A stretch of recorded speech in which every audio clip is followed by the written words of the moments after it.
I guess Brandon's waiting on me tonight.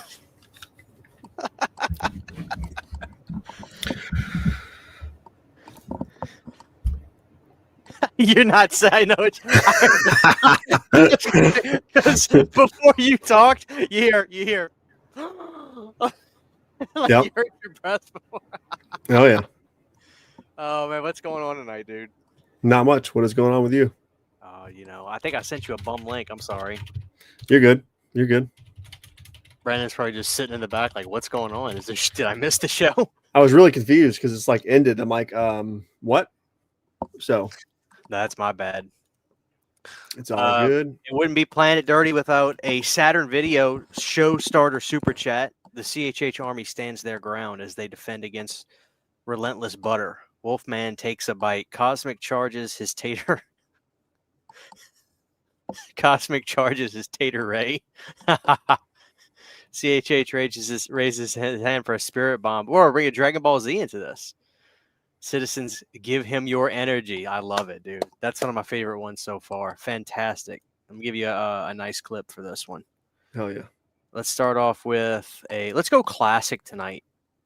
For me, I want hockey pucks. It's got to be, I want my burgers on the grill. Bird. I want a dog. Crispy black bird. No. Yeah, it's not real life. Hold on, man.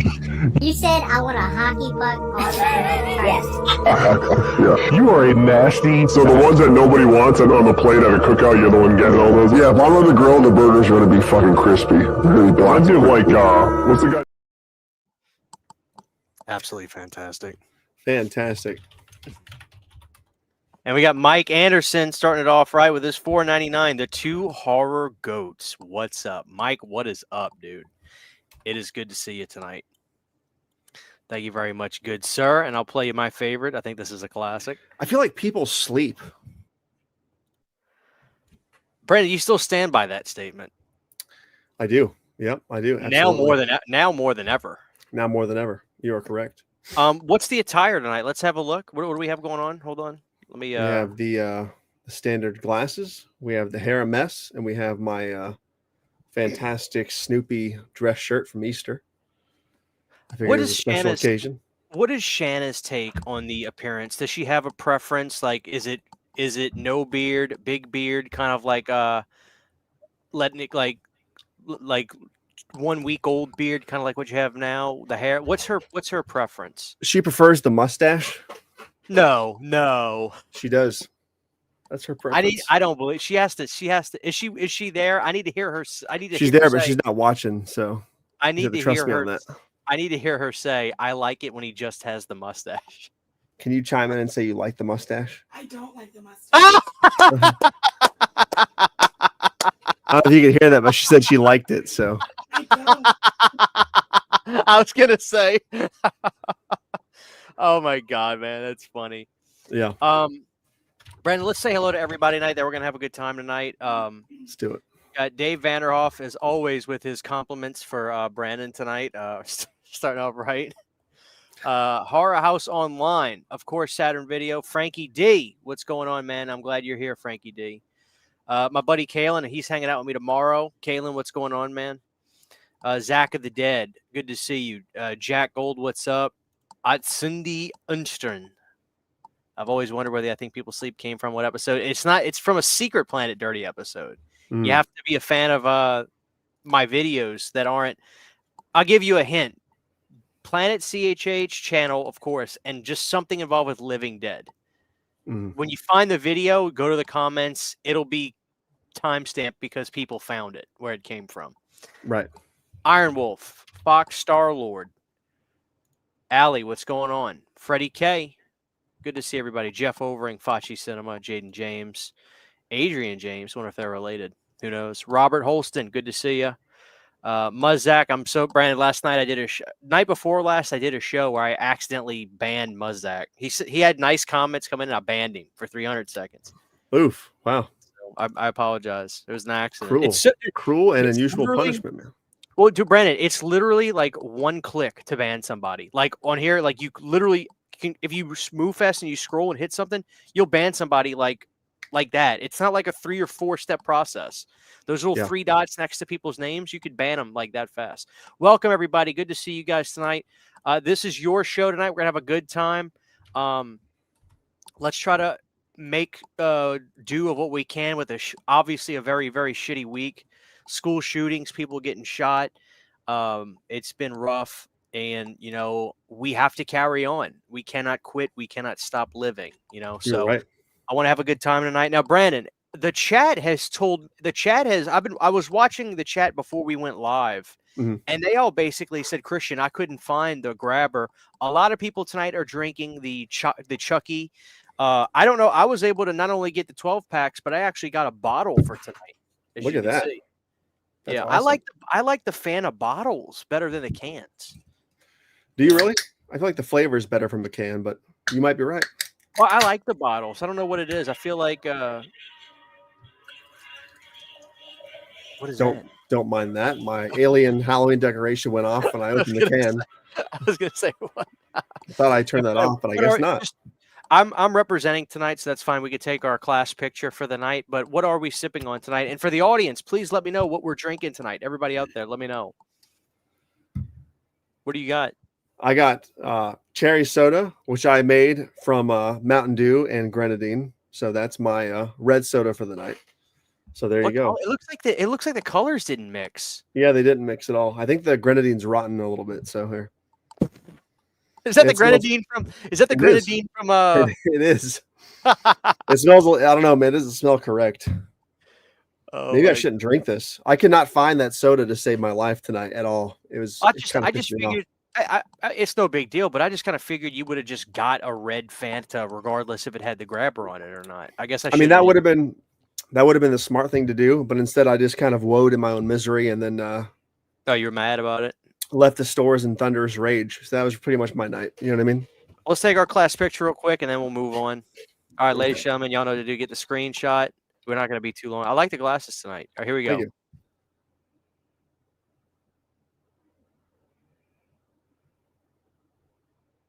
Thank you, ladies and gentlemen. All right. Let's see what people are drinking tonight. Diet Lipton tea in a bottle. What else we got? Home brand zero sugar cola. Wow. Pineapple Fanta. We got a pineapple. Brandon, I like the pineapple Fanta. Have you tried that before? It is good. It is good. Yep, I've had it before. But you know what was funny? When I drank it, I said to myself, there's no way in hell a zero sugar version of that would taste good at all. I can't imagine the zero sugar tasting good, but I could be wrong. I don't even know if they make it. Blood of my enemies. Miller High Life tonight. Hunter, where'd you find it? Where are you from, Hunter? I cannot find it. I'm going to Shreveport tomorrow to try to find it. Yeah, I've not seen any of that stuff. Yeah. Still. Got the 5 nights. Very nice. And we got Deadhead 777, $2 this time for an ice cold one with CHH. God bless you, my brother. Get you a sip. I'm going to go fucking buck wild for Easter this year. All right, let's see, Brandon. So tonight's show is called the Halloween 4 Red Fanta Freakdown. So I guess I'd be remiss if we don't talk about Halloween 4, and then the night is ours. We can talk about whatever we want. But I heard that you have some masks. I do, and I forgot to get them out of the room, so I would have to go get them. So maybe later on in the show, maybe that's totally fine. I totally forgot entirely about showing the masks off. The mask I do want to show is not Halloween related at all, but I'm going to do it anyway. You guys have already seen it, but this is my Jason Universe Sweet Revenge hockey mask I got in the mail this week. So give me, I'm kind of confused by you a little bit. Like, do you like that? Did you buy it out of irony? Like, what's the deal? I bought it out of irony, out of curiosity. Fiberglass masks is one of the best mask makers in the game. They're heavy duty, right? This is actual fiberglass. It's pretty heavy, and it's rock solid. And it's not what I'm used to. I'm used to the ABS plastic, and even with the leather straps on some of those masks, the ABS plastic masks are just so lightweight. But this is like with elastic straps, it's way heavier than any of those things with leather straps. Remember. I know your kid put it on, but did you put the mask on in that video? I can't remember. My head's a little bit weird, but I'll put it on. That's the truth. Like my head's too big. It's a big mask though. You know what I mean? Like it's big. But my logic is, you guys know me. I don't like the Jason Universe design, the direction of the designs. I don't like the short film. I don't like the mask. But when I saw that mask pop up brand new on fiberglass, I was like, it looks really good there. I want to buy it and hold it and examine it and see if it changes my mind. Yeah. The mask itself kicks ass. I love it. It's a fantastic masterpiece of a mask. I don't like the design still. I'm never going to like it, but I'm glad I own it. I can't really make sense of it beyond that. I have another version coming from eBay that somebody else did that I got like 2 months ago. It hasn't come yet. Right. And I'm going to compare it to this one, and then I might sell them both, or I might keep them both. I don't know, but it's kind of weird how my interest in Jason Universe is happening, because I do not like that fucking brand direction at all. But No, I had to have these masks, so I understand. Thank you so much, Chris, for becoming a channel member, dude. I'll give you a little clip for that. That's very kind of you, sir. I feel like people sleep. And isn't that the case? Ugly design, solid mask. I think I would agree with that. It is a very solid looking mask. You know, I don't know, dude. I said this on my if you have a Total Wine and More near you, check there for Angry Orchard. I don't know if I do. I heard that was a place that have them, but I've seen people say that they found them on at Walmarts and Myers and stuff. So I don't know. I've got wine places near me, but not a Total Wine. So it's just one of them things. Right. But guys, I want us to have a good time tonight and hang out. This is your show. Brandon, is there anything before? I know you said we could look at your masks later, but is there anything particular about Halloween 4 you want to bring up to the audience? I mean, I can tell you this: the audience loves the intro of that movie more than anything. I think they all agree it's the best like horror movie intro of all time. I mean, I love that fucking movie. We've talked at length so much about it. I feel like I'm glad to see it's getting its dues. You know what I mean? But I still feel like a lot of people kind of write it off as a mediocre sequel. And I think it's so good. I think its biggest flaw is the fact that it's just too short, because it really is. It starts and it's over. That's what I think the problem is with that movie. I know you don't like your movies being too short. Then it's always funny. I think it was Nosferatu. Correct me if I'm wrong, but did you say on Nosferatu, I needed 30 more minutes? Yes, I think 30 minutes would have helped a lot. That third act just flew by too quick, dude. It was just over too fast. You know what I mean? Like it was a long movie. I get it, but like you can't just have a slow pace, letting things unfold and then rush the ending. That was like the biggest problem with episode 3 for Star Wars. It was a really good pace for 2.5 hours, and the last half an hour was fucking rushed. Like, just make the movie 4 hours if you have to. I don't like wrapping things up like that. It's just not good. Has he gotten the right to make movies that long, though? Like, only certain directors, I feel, can get away with making long movies. Like, Tarantino can make a long movie. Scorsese, I'd be disappointed if it wasn't 3 hours. Yeah, I think I don't know. You're talking about Robert Eggers. I don't know that he's earned that right yet. I think that then they should have cut the movie better for a faster pace, as far as chopping up Act 1 and 2 quicker as well, to let Act 3 breathe better, and then like make a 4 or 5 hour cut for home video, which they sort of had an extended version, right? But it wasn't really that extended. So I don't know. But then you're right. Someone like Tarantino, I could have had a 8-hour version of Once Upon a Time in Hollywood and still been wanting more. So I don't know. Are you excited? Aren't they making a sequel to that, or is it something else they're making a sequel to? They are. What's his face? David Fincher is directing a pseudo sequel with the Brad Pitt's character returning, which I'm super psyched about. That's going to be awesome. Yeah. I think Tarantino should have done it. I think that should have been his final movie, his 10th movie. Should have been a sequel, because that's his best fucking movie. But here we are. McBrew, if you want to see her boobs, watch a movie called is it Pledge Night, or is it? No, Vinegar Syndrome put it out. It's a high school slasher from like 88 or 89. What is it called? Somebody in the chat knows what I'm talking about. Purple Rush Week. Thank you. Yeah, you get to see her in that. Robert Eggers is S tier like Mike Flanagan. Brandon, I think it was last night I recorded Unita with Nick, and I was telling him the one movie this year that I think about more. It's not my favorite movie of the year, but the one movie I think I've thought about more than any other movie I've seen in the theater this year is 28 Years Later.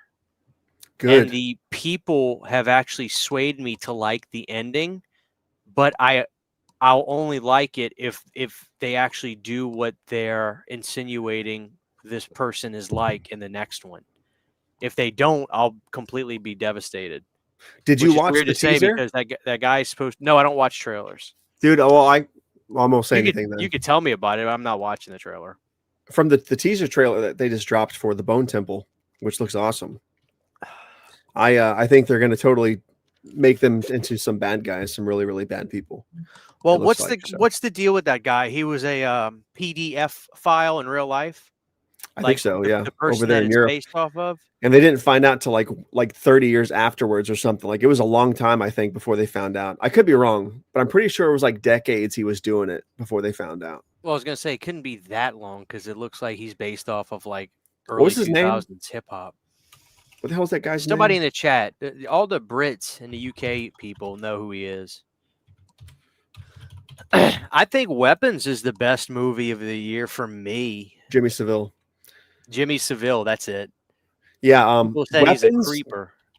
I've got to see that movie. Like I'm not going to see it in theaters, unfortunately, but it's on streaming. And like I went to go rent it this week, and it's $20 to rent on Amazon. Nah, just $20, dude. Dude, get the DVD or Blu-ray for the same. It's not out. Well, Weapons is good, dude. Here's another thing. My buddy Kalen last weekend, he was like, "Dude, let's go see Toxic Avenger." Last week it was, and I said, "All right, let me go check the show times, and we'll go." Dude, I think I assume it costs money, and for the audience, everybody in the chat right now, if you guys saw Toxic Avenger, just let me know. But apparently, it was bombing in the theater. And I don't know if you know how this works, Brandon, but doesn't it cost money to keep movies playing in the theater? Like, does it cost the studio money to keep the movies in the theater? Because if it did, maybe that's why they pulled it. But apparently, Toxic Avenger was just tanking in like empty theaters. I'm not really sure how it works these days, to be honest. With that, I know I'm pretty sure it's a concession deal, right? With theaters, like basically, hey, take our movie. We'll keep the ticket, the ticket profit. You guys keep all the profit for concessions. So I'm not really sure how that works today. Nah, the theater has to get a cut of the ticket, right? Let me ask the internet and see what they say, because I'm really not sure. It's a great question. Because it has to cost money in some aspect for the studio to pump the movie out in the theaters. It has to cost them money, because otherwise, why pull it? Just if it doesn't cost you anything, if you get a few jackasses like me to go see it after the third week, then let me go see it. Or yeah, I wonder if it says here the financial arrangements between the distributor and the theater changes over the course of a film's run. Initially, the distributors takes a larger share of ticket sales, but this decreases over time, incentivizing theaters to keep the film longer if it continues to perform well, or shorter if it doesn't. So the theaters individually probably are all like, "Oh, let's pull this shit." I think it's different too if if a studio is distributing to a chain of theaters that is its own thing, you know what I mean? Like AMC makes a movie, they have the whole AMC line of theaters to really pump it out to without spending a shit ton of money. Yeah. So thank you so much, Justin Bergmans, with a $4.99 super chat. Christian, did you ever see Sinners? I have to finish it. I started it like last week, and not to get morbid, but I was watching it as I found out about my grandma last week, and so I kind of stopped it, and I haven't gone back to finish it. But yeah, sorry to hear that. Yeah. Oh, don't worry about it. Thank you. But with that being said, I did enjoy. I saw like 30 minutes, 30 minutes of it, and so far it was good. It was good. Based on what I saw, though, so far, I wouldn't say it's going to be my favorite movie of the year. But then again, if people are saying this is one of those instances where it's like from dusk till dawn, maybe my mind will change. But I have to finish it, Justin. So actually, thank you for reminding me. Let me give you a little clip, good sir. George P. Wilbur is well, actually no. Dick Warlock's my favorite Myers, but it's we George Wilbur, just P. Wilbur. What I say? Oh my god, that's such a funny clip. Toxic Avenger didn't live up to the crazy hype behind it, says Billy. I haven't seen it.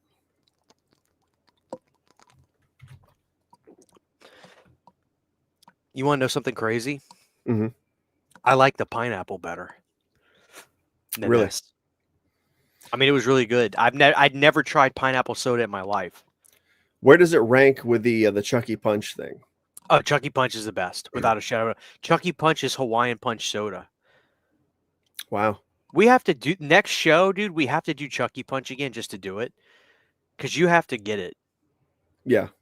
That should be available everywhere. Right. You probably saw that today.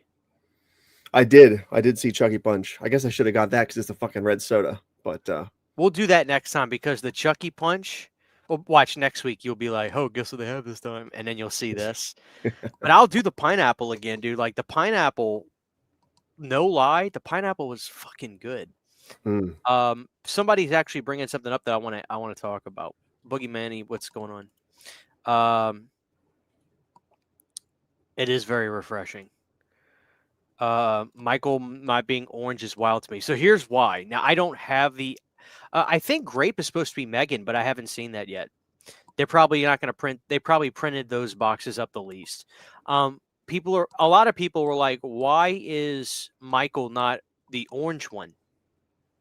And you would think that would be the case, but I think the reason for that is the number one selling Fanta soda, just like Crush or just like Sunkissed, is orange. Orange is the best seller out of all those flavors. Which of those characters has a new movie coming out? It's Freddy Fazbear. Right. That's complete marketing 101. They want to put the character that has a movie coming out on that. But I get it. Everybody's like, it's called Halloween. It's orange. Why is I totally get it, but that's why. That's why. Yeah. Makes sense. I remember when you used to get Hawaiian Punch in a can. I remember I used to get Elmer's cheese balls in a can.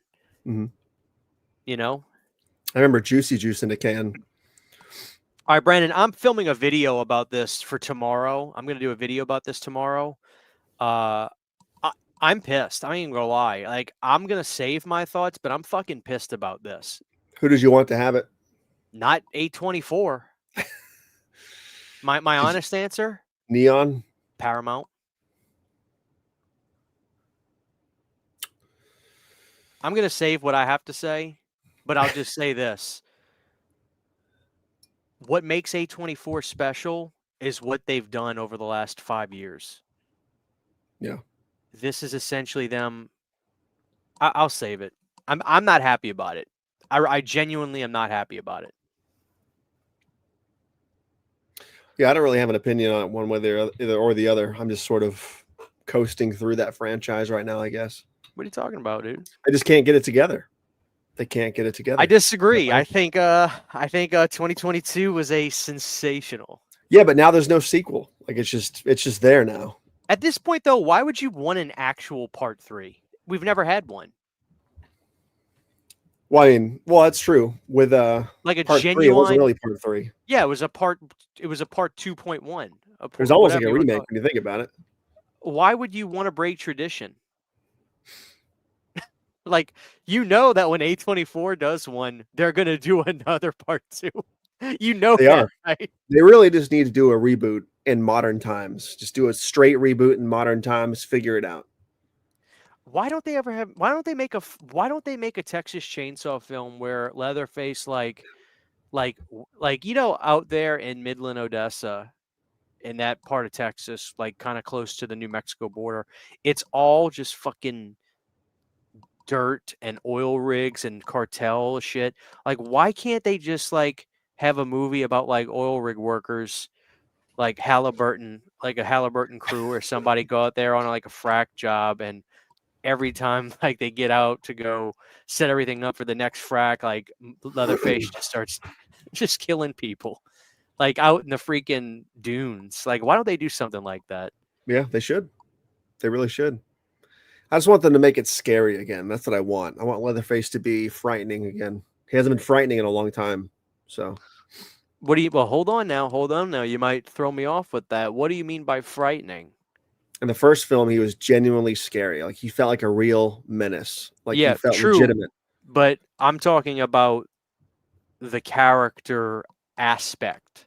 That's what I'm getting at. Yes, in part 2, although the character of Leatherface had some goofy creeper vibes to him, obviously in part 2, that version was still genuinely scary. In part 3, he wasn't scary. He was like a rocker, angry guy. I didn't think he was frightening. Same thing in part 4. I thought he was pretty frightening in the 2003 remake and the 2006 prequel to a certain extent. But in 3D, which I loved, and the 2022 requel, good portrayals of Leatherface, but I didn't find them scary at all. Like, not genuinely frightening. I want that aspect to come back. And I think they could do it as long as they approach it right. The scariest Leatherface, like genuinely, is Next Generation. I mean, if you want to count scary as in the scariest to look at, you might be right. For sure. Absolutely. You know what I did love about the Next Generation? I always go back to this movie. Like, no bullshit. You know what I do love? You know what I do love about Next Generation though? Doesn't the outfit of Leatherface that movie look like it was just clothes from Goodwill? It is. It has to be. That works though. That works for that movie. Dude, the camo jacket and like the yellow dishwasher gloves and it. Yes, you do, dude. No. You have to stop lying to yourself. Dude, in the 90s, I had a full-sized one-sheet poster for that video release from either Videoland or Blockbuster. I had it. It's destroyed, long since destroyed, but I fucking had one for that movie. People are saying that I think I've only seen one Glenn Powell movie on Sigma. Somebody was saying that Glenn Powell, where's the comment? I know Glenn Powell wants to produce and star in the next movie. Who the hell is Glenn Powell? Let me look up this jackass. He's from Twisters. That's the only thing I know him from, and I haven't seen Twisters. So. Oh, this pretty boy? Oh my God. He started Twisters, Hitman, Top Gun Maverick. He's doing The Running Man, Brandon. Nice. I bet it's gonna suck. Oh, it's gonna be terrible. You don't replace Schwarzenegger and Jesse the Body. Yeah. He was in Spy Kids 3D? The hell did he do in that? He's from Austin, Texas, Brandon. That's it right there. He wants to do it. Let him, you know what? Let him do it. Yeah, I mean, if he's wanting to do it, like if he's championing it, there might be something there. Let him do it. I mean, why not at this point? T-minus 20 days till Night of Living Dead 90. Can't wait. Nightmare on Elm Street 2. I'm excited for Night 2, PP. I really am. Brandon, what's your thoughts on Night of Living Dead 1990? I haven't heard you comment on that. On what? Night of Living Dead 1990. I haven't heard of this. What is this? Or Brandon. like the Savini version? Yeah, the 4K. I thought you meant there was I thought you meant there was like a new fucking movie coming out called that. Well, technically, you're not going to see the version. You've never seen what's going to be coming out before. I haven't paid attention to any of this stuff. So, Brandon, listen. I love the Savini remake. I like it way better than the '68 original. I know that's sacrilegious, but I like it. Yeah, I mean, your days are numbered. But here's what I will say. The 4K. Let me catch you up, because here I am thinking you keep up with old CHH. No, I have been completely out of the loop. It's been a crazy week or two. No, I'm just kidding. It doesn't bother me. My point is this, though. So get this. What's coming out on 4K this coming month is a Night of Living Dead 1990 4K uncut, and Savini completely redid the intro the way he wanted to when he was first writing the script. So hopefully we're going to see more gore that was trimmed out of the film. Mm-hmm. And the way Tom described the intro of the movie, tell me this doesn't sound amazing. Tom said he wanted to start the movie in black and white, and the color grading starts changing and gets more saturated till it gets to full color. And that was his tribute to George. So that's the version that he's putting out. It's his Nice. version. Good. So. It's about time. I remember hearing him say that somewhere a long time ago. Oh, dude, he released I have it. I have the book. It's called Night of the Living Dead 1990, the version you've never seen. And it's got every storyboard in there and all the sequences and stuff that he talked about. I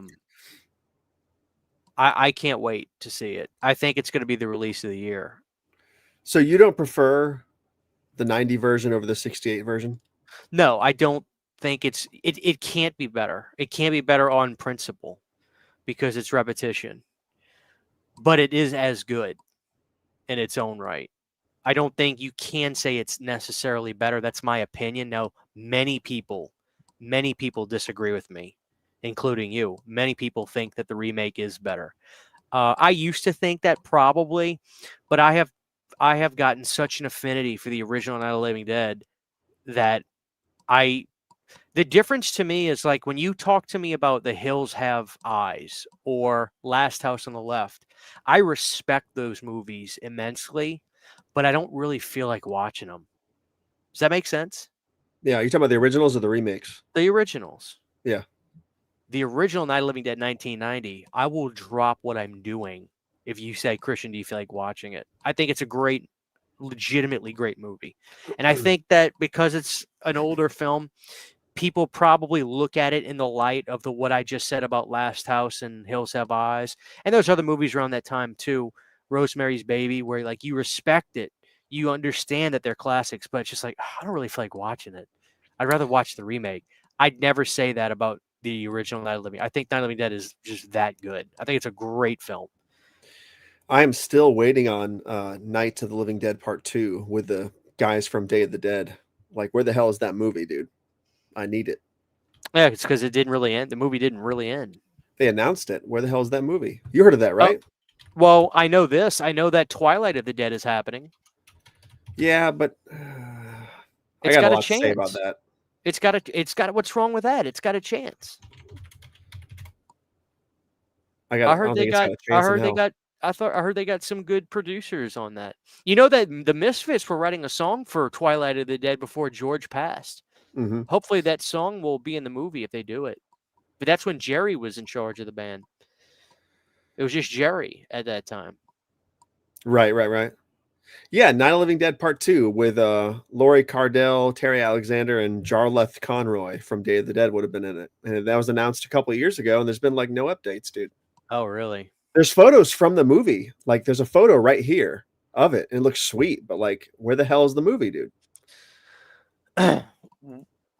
I saw them at the Roxy in 2008. Let me catch up with the chat. Wasn't Romero's son directing Twilight of the Dead? I don't know. I thought his daughter was producing it. His wife was executive producing it still. I know David Mrs. Howard Romero. Thornton's in it. Anyways, go ahead. Do what now? I was just saying, David Howard Thornton's in the fucking movie with these people. Like, Really? There's a photo of him on the beach as a zombie. Where the hell is this movie, dude? This is an interesting one. Evan says that Exorcist is the same way. No one actually wants to watch that in 2025. Do you think that's the case? I do. The Misfits without Danzig aren't the Misfits. I don't necessarily disagree with that, but I do love the Graves era. I love Famous Monsters, and the '97 record. I forgot the name of it. I can't wait until Eternally Dead. Dude, I got to address coming to this year. I got to address Mike Anderson real quick. His comment about Twilight. Where's he at? Looks like dude. I had to see every fucking Twilight movie in theaters. Every single one I saw in theaters. By choice. Brandon, I was not dragged really there, quick. I promise. I got a light. I'm going to go light my cemetery plot candle real quick. Let me go get my lighter. You can elaborate on Twilight. That's all I wanted to say is I had to see every movie in the theaters. It was not a fun, memorable experience. I did not miss those movies. I don't really need to see those movies again. Every time I come across clips of those movies online, I sort of had crazy acid flashbacks to a dark period of my life, sitting in the theater watching Twilight 1. and then 2, and 3, and 4, and 5. I guess if there was 5, maybe, I don't know. But there was too much Twilight, and you see things, and it just gets nightmarish after you see too much Twilight. But yeah, anyways, that's all I really have to say about that. After Hours, it was not my choice to see those in theaters. It was not my choice. Saturn says Paramore's Decode was the best thing to come out of Twilight. The best thing to come out of Twilight is that funny guy on Instagram and TikTok. He's the guy with the long hair. He's always making the reaction videos to Twilight. And he does that. I can't do the face, but he always does that like, I can't do the face, but you know what the fuck I'm talking about? And people in the chat, he's funny as shit, and he's always making fun of Twilight and doing that funny ass face. That's the only good thing to come out of Twilight. If the chat's into it, and if you guys want me to, how about a review? I have not tried this yet. This is the Headless Pumpkin Angry Orchard from the Jason pack. I have not tried this one yet. Do it. Headless pumpkin flavor.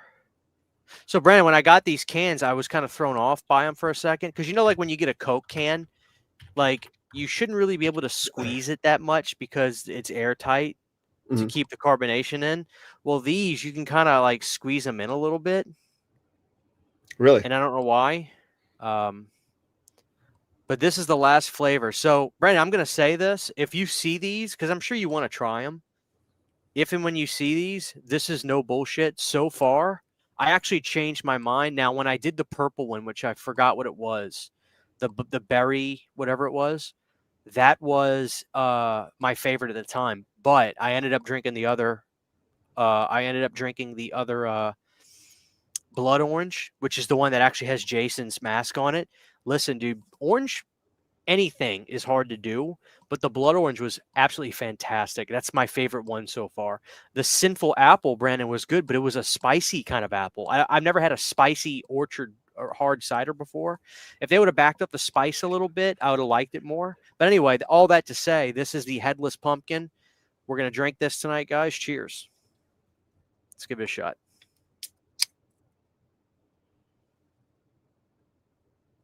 Oh, wow. It smells like... Oh, Brandon. Oh. Is it not good? No, it smells like an actual fucking pumpkin. Wow. Cheers.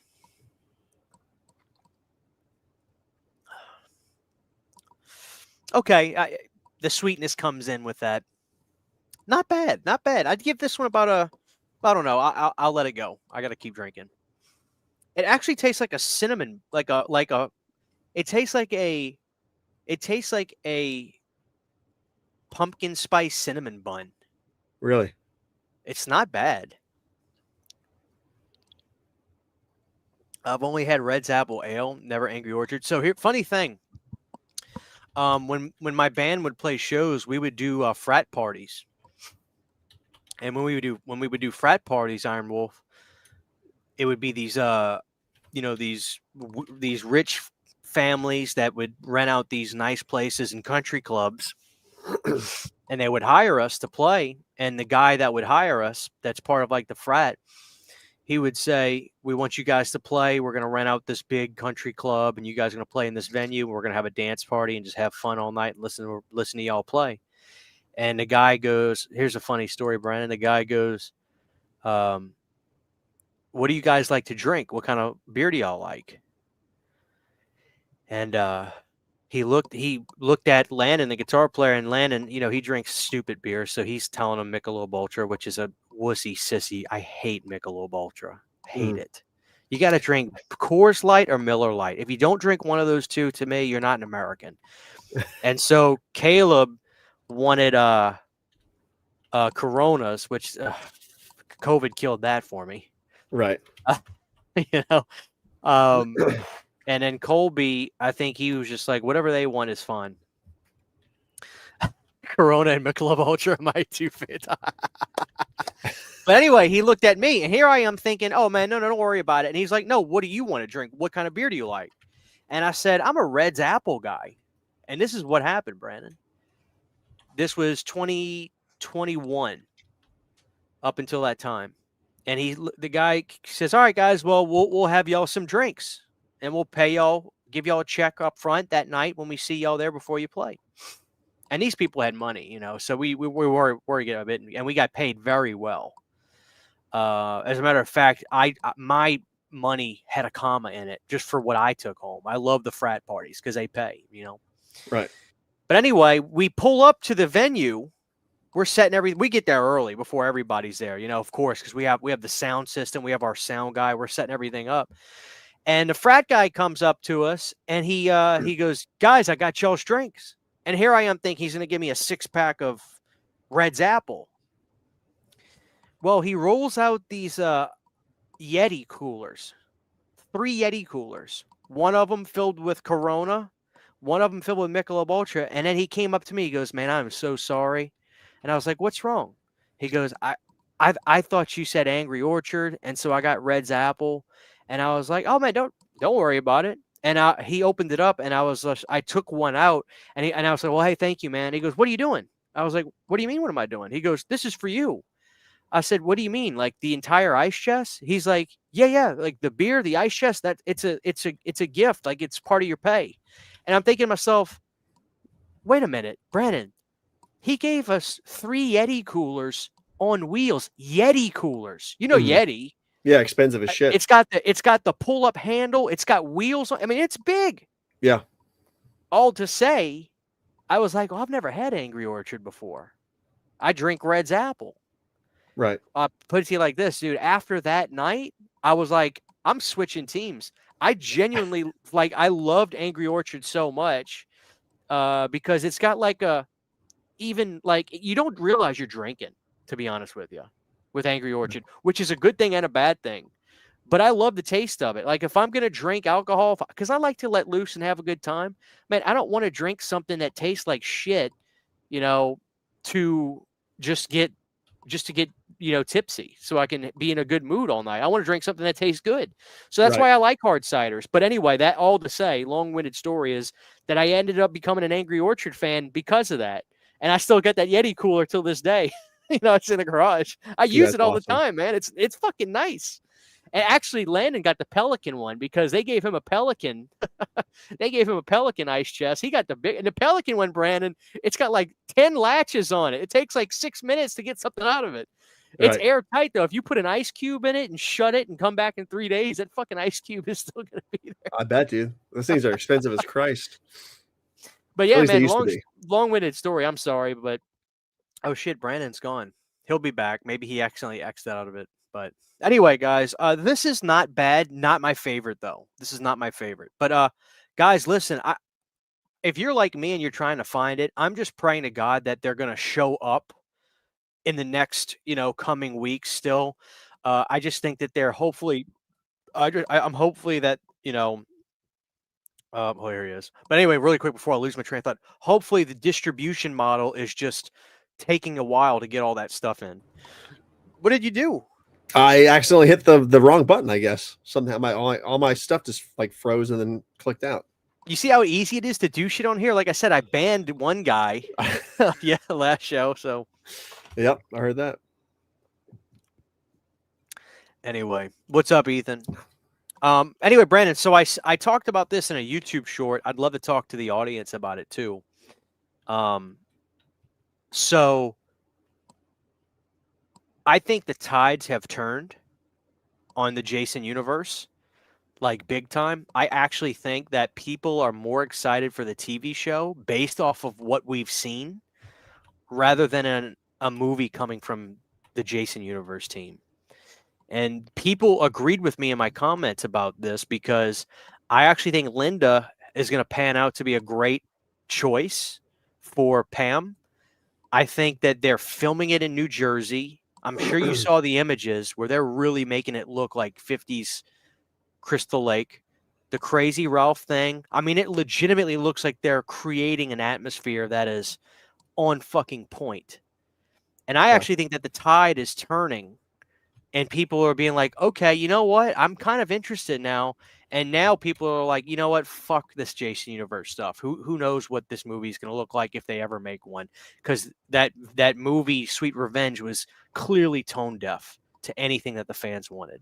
I mean, how do you agree with that? Because I really think that the Crystal Lake stuff is getting up there with the fans now, and people are like, wait a minute, this ain't looking half bad. I don't know. I guess, like I said, I just personally have no fucking interest in the TV show. I just don't. So maybe. But wait a minute. Hold on. Are. But wait a minute. What do you mean by that though? Because you love Twisted Metal and all this shit, you watch it religiously. Yeah, Twisted Metal is not Friday the 13th. I want Friday the 13th to stay in a film format. That's what I want. I don't want to. But doing a prequel show like this though, it can't and it won't bother. This is the plus side. Hear me out.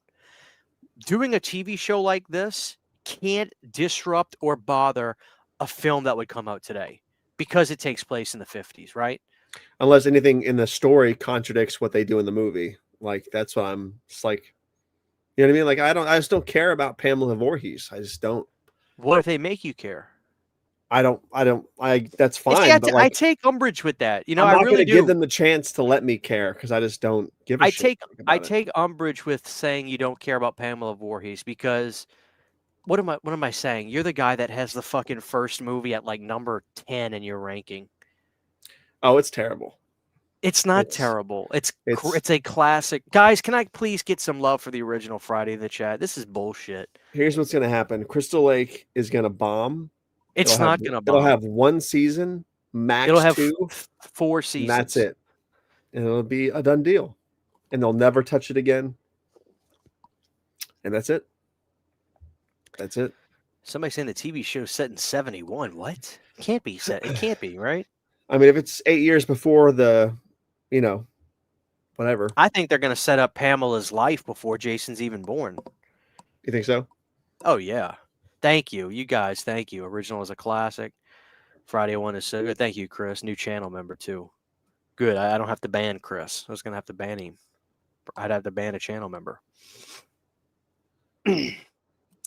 I want it to be good, but I can't say I have excitement for it. I think Linda will be great. Oh, you're talking about the show. I was going to say, what do you mean you want the original to be good? What the hell? No, A24 is doing... I'm like I said, guys, tomorrow's video is going to be me talking about A24 getting Texas Chainsaw and why I'm not happy about it. And it's just my opinion. I don't want people to just agree with me per se, but I have an opinion on it. You don't like Pamela's hairy hand? Oh, the end of part 1. Oh, thank you. Here we go. Ethan coming in hot. $5 super chat. He is damn wrong. I'm gonna add in that damn. Friday the 13th is a masterpiece and one of the best 80s slasher movies ever. I agree. Thank you so much. I feel like people sleep.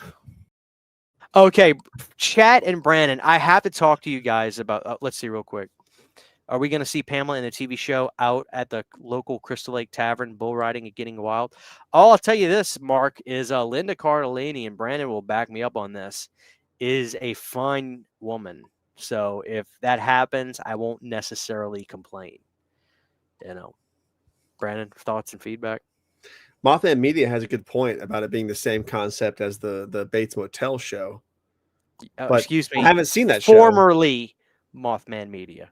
Yeah, I haven't seen that show either. Bates Motel was probably one of the best examples of a prequel show I've ever seen. I think Bates Motel was better than like Better Call Saul. I think it's better than a lot of prequel shows. Bates Motel was great. But you know why it was great, Brandon? They got the casting perfect. Vera Farmiga was perfect for Norma. Perfect. And they stuck the landing too. The ending of the show. They stuck the landing.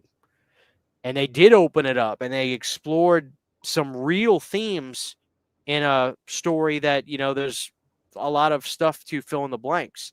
I dare say they did a good of a job as the prequel did, the 1990 film, which I adore, the 1990 prequel that Mick Garris directed. Right. So I need to buy that show. I don't even think I own Bates Motel. I would love to watch that again. That shit was so good. Bates Motel. Oh, Brandon, so check this out. Oh, so, all right, guys. So you guys are gonna laugh your ass off at this. I'm hoping Brandon likes this too. Brandon, there was this preacher that I've been following online for a number of years. His name is David E. Taylor. Do you know who this is? No. I'm just gonna describe him. His skin color has nothing to do with this. I'm just describing him. It's this black preacher guy who's crazy. He steals money. He's massively infamous. Okay, he looks hysterical. The Apostle David E. Taylor is what his name is. In 2014, he had to go through a deposition because this woman gave him $1 million, and the husband sued to get the money back because the woman was brainwashed by this guy. Okay. The deposition is insanely entertaining to watch. Like it's like you're just watching it like this because he cannot answer where all the money's being spent. He's getting millions of dollars in donations, but he's buying mansions, Lamborghini cars, limousines, spending money on all kinds of shit. This happened in 2014. Well, he never learned his lesson, and he got worse and worse and worse. And he got crazier and crazier and crazier. And he bought bigger houses with all the donations. And he's not the only one. Who's that old white preacher with the fluffy white hair? He's got the Cajun accent. Same thing. They got these crazy preachers that trick people to make them think that they're like, you got to sow your seed. You got to donate today if you want to get into the kingdom of heaven. All these crazy preachers, right? Yeah. It's a pandemic of these motherfuckers, right? Well, David E. Taylor finally got arrested, and there's something that's said in the arrest video that hit the news that I literally spat my drink out laughing. And I got to let you hear this. Let me find it's a 1 minute video. I'm going to pause it when you hear it. Let me find it. It's so fucking hysterical. I just lose my mind. All right, let's see.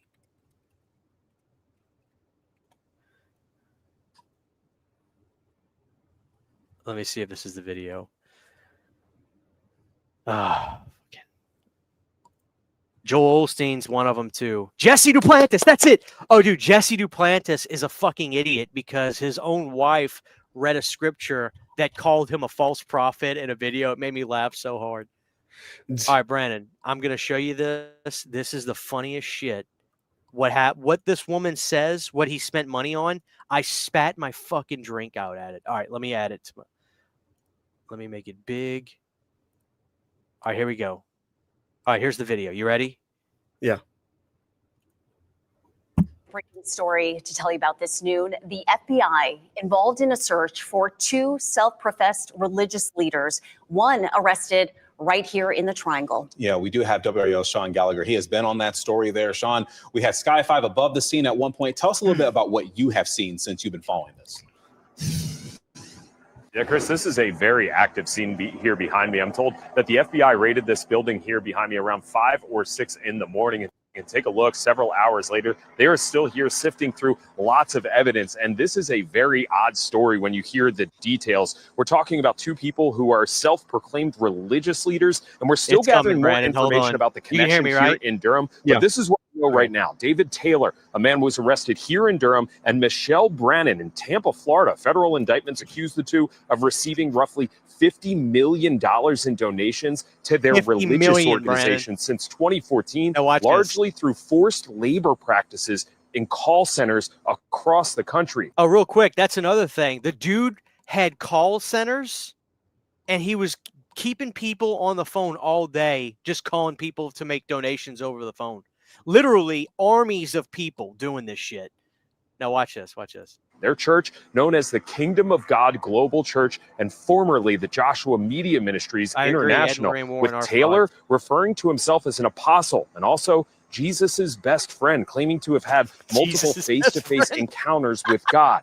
Meanwhile, he's accused of forcing people to work in call centers in Michigan, Florida, Texas, and Missouri. Florida, Brandon. And the indictment says he Probably set seen some of these unattainable people. goals, punishing those folks by public humiliation, food and shelter restrictions, physical assaults, and more. And while also having personal servants to fulfill his demands round the clock, including transportation of women to his locations, having them take Plan B. All of this is part of what the FBI is calling a nationwide takedown of their forced labor organization.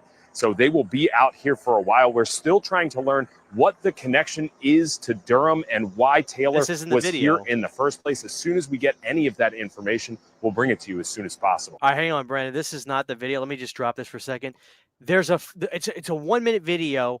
They say what he spent the money on, and it's so fucking hysterical. It's so fucking hysterical that I spat my drink out laughing. All right, I think this is it. You ready? I think this is it. All right, hold on. All right, let me add this back. Audience, just watch. I need the audience to watch this shit. Saying that this forced labor operation resulted in at least $50 million in donations since 2014. And all of that money helped pay for David Taylor and Michelle Brannan's extravagant lifestyle. Brannan went before a federal judge in Tampa today following her arrest earlier. 8 on Your Side investigator Brittany Mueller continues our team coverage. They got a lot. Stacey and Keith, good evening. David Taylor and Michelle Brannan are accused of using religious beliefs to prey on insane. for their own personal financial gain. Watch this, Brandon. Court records show they used the funds to purchase several Mercedes and Bentleys, a Rolls Royce, a boat, 5 ATVs and jet skis, as well as $10,000 worth of seafood. $10,000 worth of seafood. Brandon, how much fucking crabs and crabs and trout? That's a shit ton. And fucking catfish and fucking langoustine and fucking. Hey, dude, are they eating king crab for every meal? Yeah. $10,000 a seafood. That's a lot, dude. Oh my God! Hold on. Boat, 5 ATVs and jet skis, as well as $10,000 worth of seafood. Brandon, how difficult would it be to eat $10,000 worth of seafood? Dude, how long of a period of time are we talking about? How much shrimp is that? That's a lot. Dude, I don't know. Dude, here's the funny thing. It's like there is so much shit that they had to calculate, but they made sure that they made sure that when they were breaking down when they broke down the pay, whatever it is, to talk about it on the internet, on the news, they wrote down, we have to mention the seafood. $10,000 of seafood. I mean, hopefully it was bought for like a big congregation of people, not just like one guy. Oh, hell no, dude. This guy was eating out at fucking the Fishbone probably like every single night, getting the most expensive thing. He was probably importing fucking lionfish to eat. Yeah. What a crazy psycho, dude. Jesus Christ, man. But for real, stuff like this is why people are so harsh in the Christian movement. I mean, it's funny, Brandon. It's like, I don't want to turn this into a religious show, but I have to ask you and I have to ask the audience this. I really do. How do people fall for this stuff? I mean, I ask that not in a, why are people this stupid? But like, what do you think it is? Do you think people like they genuinely get that desperate to feel like what do you think it is that gets people hooked? Do you think it's brainwashing? Do you think these people are that good at like these preachers, they're manipulators, right? Like to be able to become multi-millionaires based off of donations from people like this. And they're not doing anything to help anybody, clearly, especially this guy. It's like, how do these people get themselves in this position? I don't know. And my I have other no question idea. is this: how much of them get in that position, realize what's going on, and then they're terrified to leave? Probably a lot, You right? know, Yeah. Probably a lot. it's scary, dude. Hmm. Imagine you give this guy $1,000, and then you find out he's buying shrimp with it.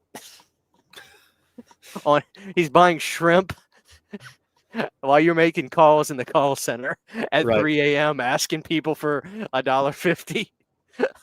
Like, I guarantee you, like, some of these people, they're like, listen, I can stop calling if you just give me some money. Like, please make a donation. I'll stop calling. Oh man. Oh, people falling for the lies about releasing the Epstein list. There's a lot of gullible folks out there. I don't think the Epstein list is the Epstein list ever going to come out? I don't think it is. My rant about that would take 2 hours. Just give me a yes or no. Do you think it's ever going to come out? No. I don't either. I think But not for the reasons everybody else thinks. Oh, dude, I mean I think that there are there's like a theory. My uncle's one of those guys that says stuff. And again, I don't want to get political at all, but my uncle's one of those guys that tells me all the time. He'll always sip his beer and be like, Bubba, the real people that run this country, you have no idea who they are, Bubba. They're way more powerful than their president. I think we know now. I think we know now. But I'm not gonna say it here. When I was a pizza delivery driver, a local preacher tipped me with a full bottle of Fireball and told me it tastes like the fires of hell. Fireball. God, I have such terrible memories of Fireball. Thinking about that makes me sick God. to my stomach. It's too sweet.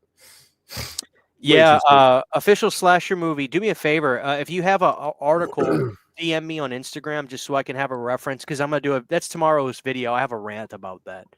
I want to talk about. Unc's got the facts. My uncle's so weird, Brand. You know, my uncle will say, my uncle believes in God and goes to church and everything, but like he'll tell me, Bubba, ain't no such thing as the devil. I'm like, wait, so you believe in God and everything? Oh yeah, Bubba, he's up there looking out after us. I was like, so why don't you think there's a devil? And you want to know his answer to that? What's that? How the hell can it be a God? I mean, the devil. There's a God. The God's going to stop him, right? How the hell? So ain't no devil. He stopped him. I was like, what? But that's how he talks. Like, well, God stopped him. There ain't no devil no more, right? He got rid of him. Oh man, my uncle would not understand how the internet works at all. Oh my God. Bradley, I actually drank my Fanta red, and I actually said that the pineapple one is even better with the Michael Myers on it. It was delicious. So,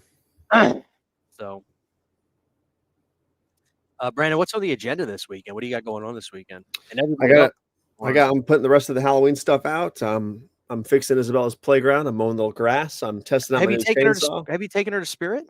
We've been to Spirit a bunch of times. Yeah. Did you get anything? You just kind of browse. We haven't gotten too much stuff from Spirit. We got a bunch of stuff from Target so far, but not Spirit so much yet.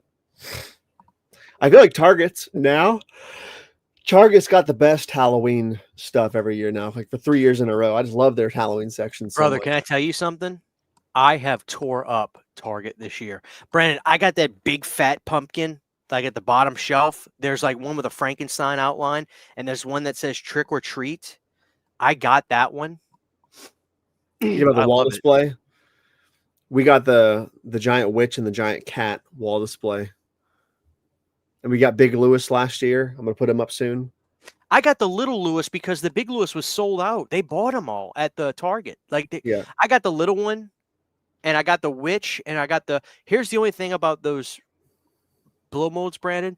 The LED things, they're welded on so fast and cheap that you have to be careful. Don't shake them or wobble them, because the LED strip stands up on the board.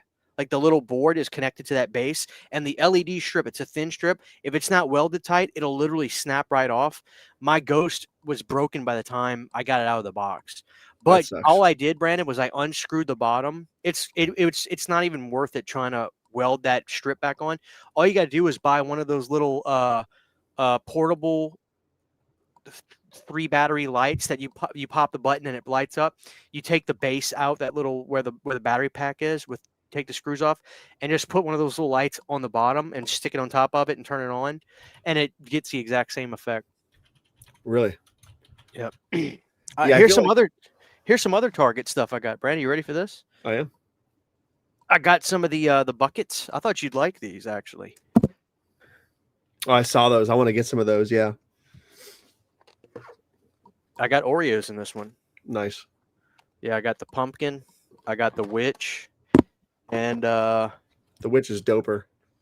The witch does look good, doesn't it? But let me show you my favorite one. I got it over here because I got my suckers in there.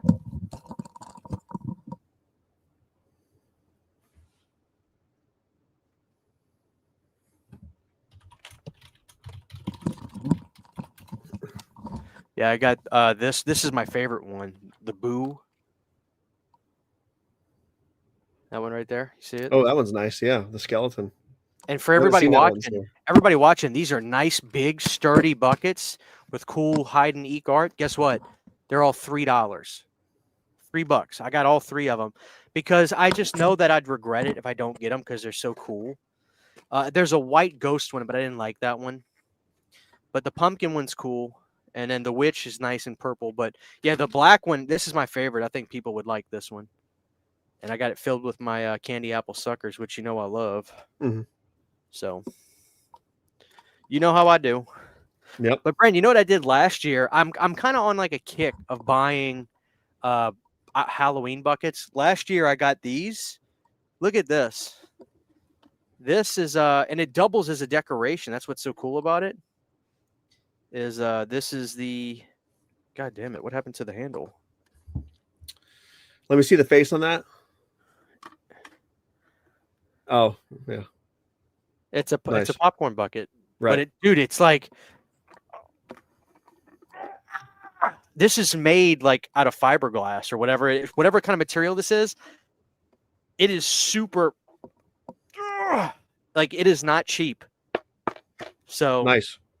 But you know what you could do? You know what you could do? People, I wouldn't do it with this, but you know what people do? You buy those.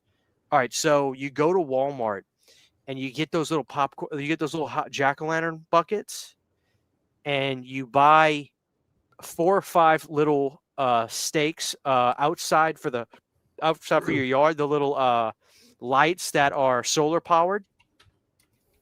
You take a circular blade, like you put on a that you would put on a like a drill, like an automatic drill, power drill, and you cut out a hole in the bottom of it, and then you shove the solar powered light through the bottom of the pumpkin, and then either duct tape it or just try to retrofit it to where the pumpkin will be like and then at night they'll illuminate. And I've seen people do it on TikTok. It looked amazing. Nice. I kind of wanted, you know what I'm talking about? Does that make sense? Yeah, yeah. I'll have to find the TikTok and I'll show you what I'm talking about. But yeah. So, oh, check this out. My buddy Zach got me this. This is the Universal Monsters box set in the coffin. That's awesome. Yeah. Here it is. It's got the box set right there. Look at that. Yeah. I wanted to get the one you had, but he bought a collection from a guy that was a movie collector, horror movie fan for like 50 years, and he passed away, and the wife kind of was just selling a lot of his stuff. And yeah, whole sauce, sorry. But does that make sense? I should find that video and show you, but you understand what I'm saying. It's amazing. Yeah. How many pods do you have? What does he mean by that? What do you mean pods? Like a storage pod to store all your Halloween stuff or whatever your Oh, like I got a couple for sure. My closet's filled with Halloween stuff. Man, I really hope that.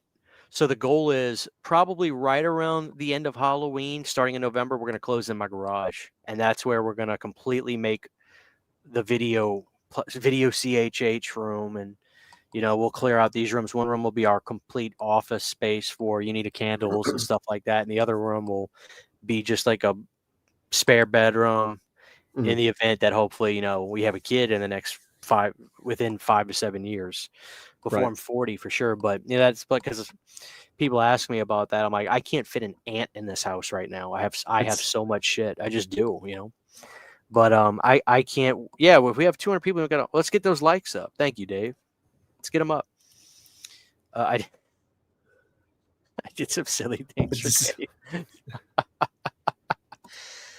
Holds a lot of butter and milk duds. Oh, I wonder if I keep wondering. Sydney asks me all the time. That's still going to happen, Mike. I mean, it's going to be so flooded with Friday the 13th stuff.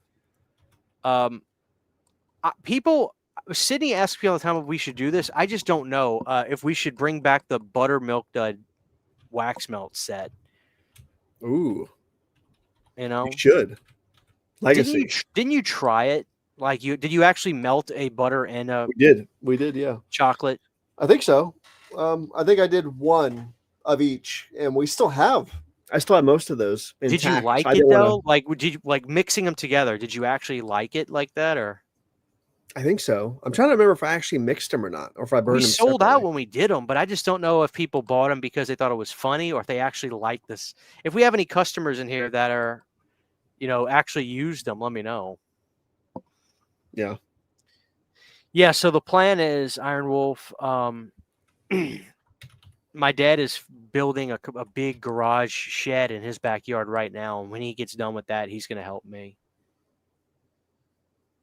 Bring back the pumpkin marshmallow. That was really good, wasn't it? We will. We've obviously from now until Halloween, there's going to be so many great Halloween scents: pumpkin spice, pumpkin marshmallow, pumpkin, sugar pumpkin, all kinds of stuff we have coming. What's up now? We're talking. How are you? The autumn harvest scent. And guys, do me a favor. Please do me a favor. Message. Whenever you guys want something restocked or there's something you like, message Sydney, message the Unita Candles Instagram. She runs all that. And please go follow us. We're like so close to 1,000 followers on there. Message her and tell her what you want to. Oh, well, I mean, once it's done, it won't be a garage anymore because we're closing it in, but it's going to be my full-time studio, my one big studio, not separate rooms like I have now. One's horror, one's 80s, 90s retro. It's going to be one big thing. So, Robert 1990, there he is. What did you guys think about the McDonald Land milkshake? I thought it was pretty bad. I never tried it. I didn't have it. No. They didn't have it at mine, so I gave up. Don't you hate that shit?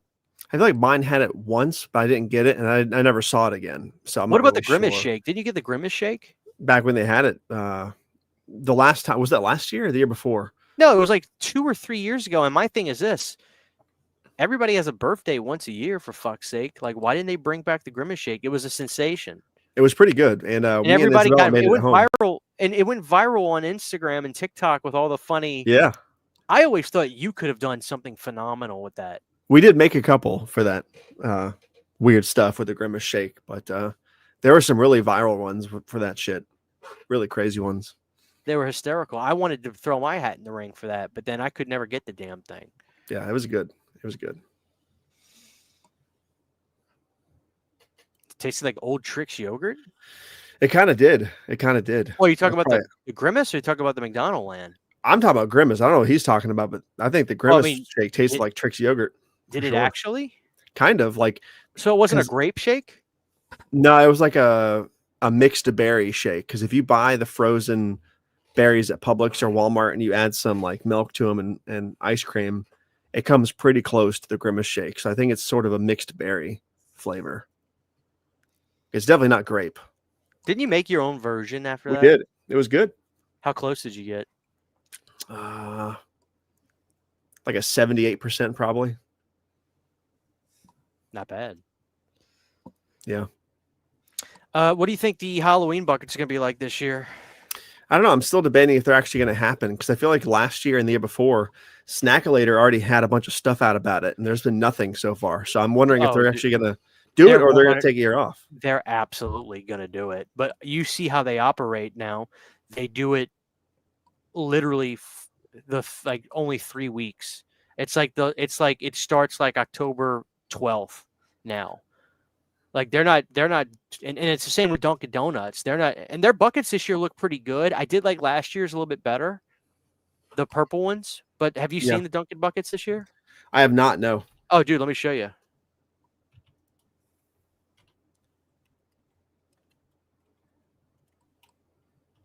They put out. Let's see.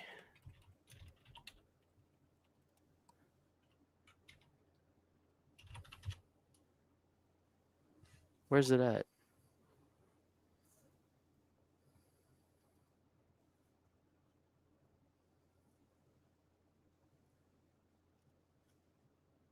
I need to find the picture of it. Son of a bitch. I don't know if I'm signing in my Instagram on my PC. Maybe I am. I am. All right, let me look it up and I'll save it. Snack bitch. Follow that. You follow them right there, huh? Whoa. I think so, yeah. All right, I'm going to save this photo.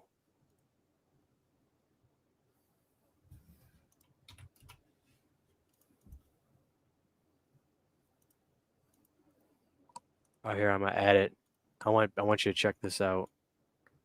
I think this one's good. I kind of like last year's better, though.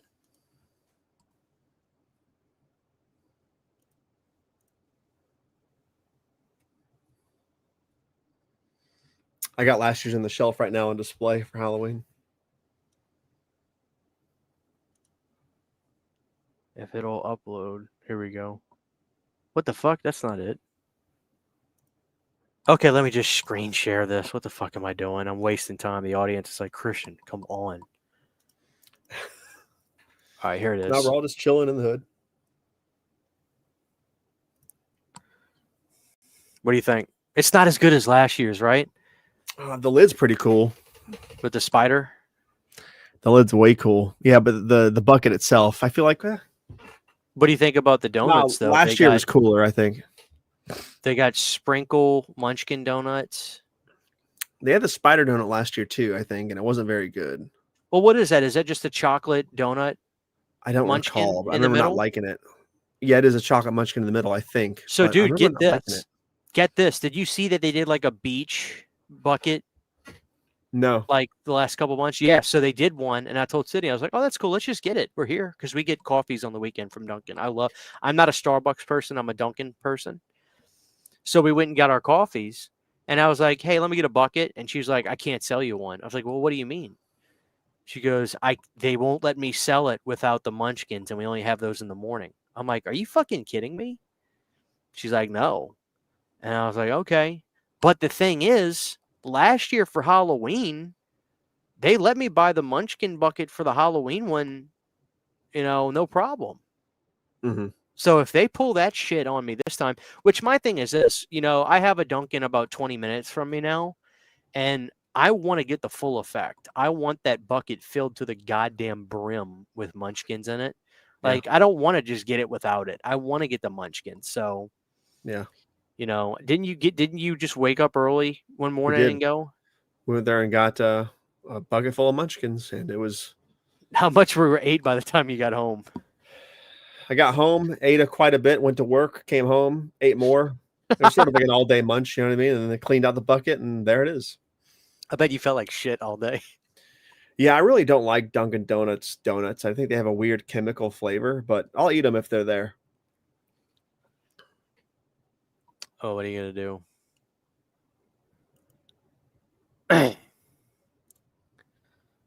do? What's up, Philip? I'd like to donate to your show. Do you do PayPal? I do. You don't have to, but if you want, it's christianhanna@ymail.com, or you could super chat if you want, Philip. Boris the Spider. Oh, Brandon, did you see Arrow Video announced Bay of Blood on 4K? No, I did not. Yeah. Well, they teased it, but that's what they're putting out. Nice. Yeah. Very nice. Brandon's appetite doesn't discriminate. Yeah. I want something sweet like a cheesecake right now or something. Or some fries. Yeah. Who has the best fast food fries? Because let me tell you something, dude. I'm still doing my, what do you call it? I guess it's called, I don't know if it's technically intermittent fasting. Once I eat my supper around 4, I don't touch food. I'll drink liquids. And I typically don't have even this much. Usually I'll have a Coke after dinner or later and drink water. But like, since we're having fun tonight, I'm drinking this. But, I'm still doing that. But like today I was telling Sydney, I was like, I want something. I'm worn out. It's been a rough week. Funerals, this, that, and the third. Like, I want to get some Mickey D's today. And Brandon, let me tell you something. Those fries came right out the fucking grease, right into my bag. They were, when I say they were fresh, you couldn't like time it any better. And let me tell you something. It is hard to beat what I had today, fries wise. It's hard to beat that. Yeah. No, McDonald's, when they're fresh out of the grease and they're super salty, there's nothing beating them. There's just not. Oh, man. I feel like they are the best fries when they're fresh and salted. Like when they're not fresh and they're not salted, it's the worst thing on the planet. But I think the same thing for Burger King. I feel like when they're out of the broiler, however they cook the fries there, and they're salted, they're so good. But well, here's a question for the audience and you. Because odds are whenever people get fast food, you're gonna get the shit batch. Mhm. You're not gonna get a fresh batch of fries, right? So the question is, who has the best non-fresh French fries? Like even when they're not fresh, they still taste fucking good. Like they still deliver when they're not super fresh.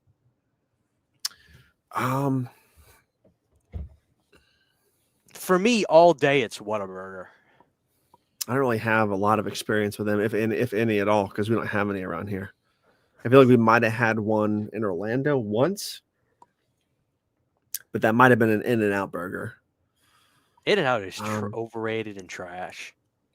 That's a great question. I'm not sure. Maybe Burger King, because I feel like Burger King's fries taste better cold than McDonald's do. Oh, McDonald's fries, when they're not cold, if you like let them sit, and they get worse with age.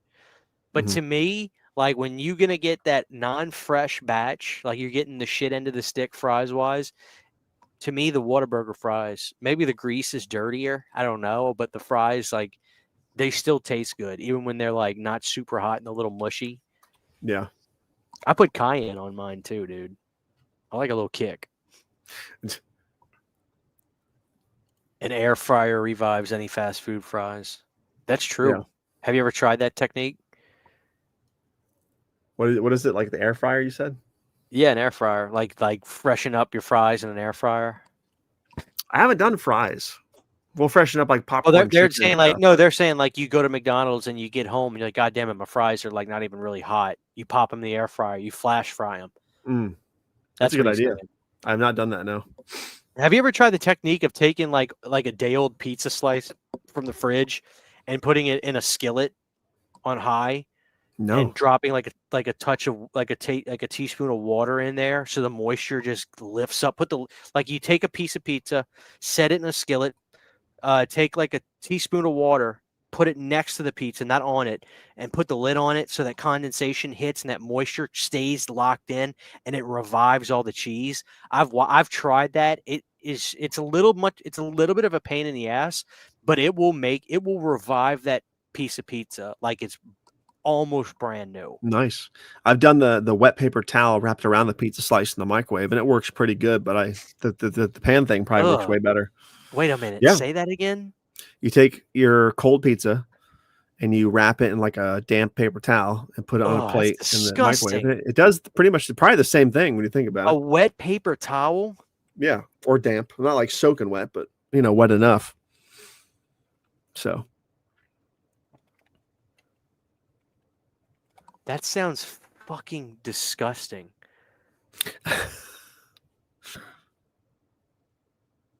No, dude, I'm trying to look for this online and I don't even see people doing it.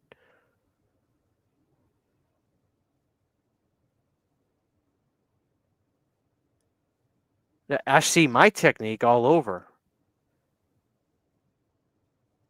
Ugh, it's nasty.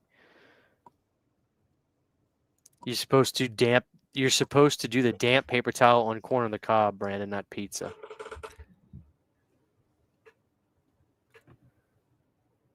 Yeah, but it works with pizza. So Damp on pizza. my camera just cracked out for a second. Yeah, it got really bright. Like your settings aren't.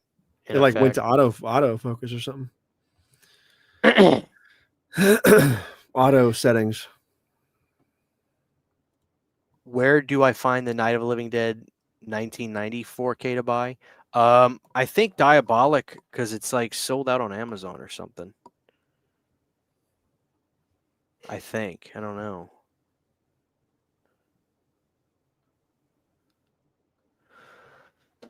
I'll check.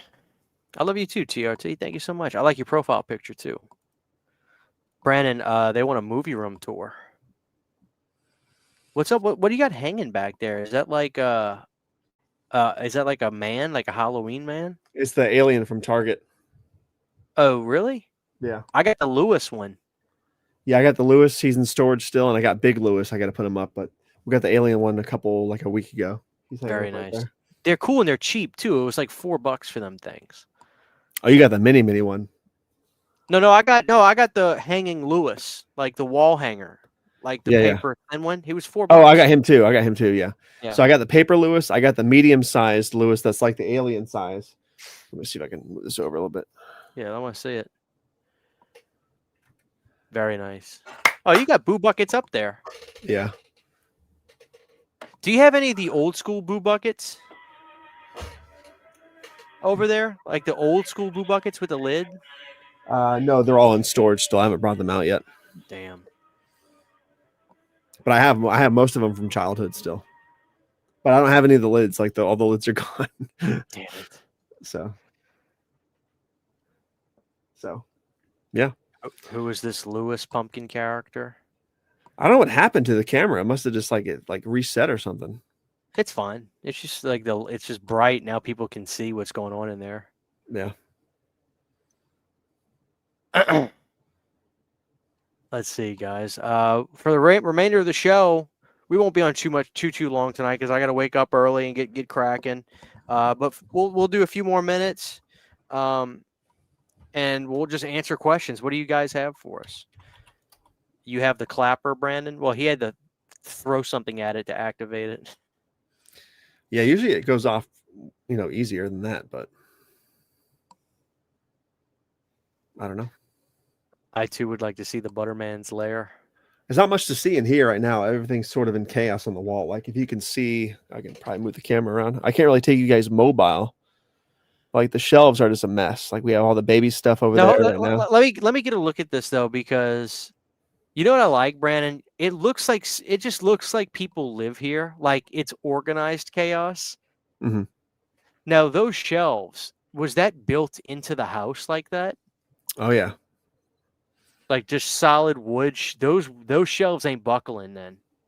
No. The only shelf that might have buckled is this bottom shelf here, where you see a 2x4 there, because there used to be an old school TV in there a long time ago.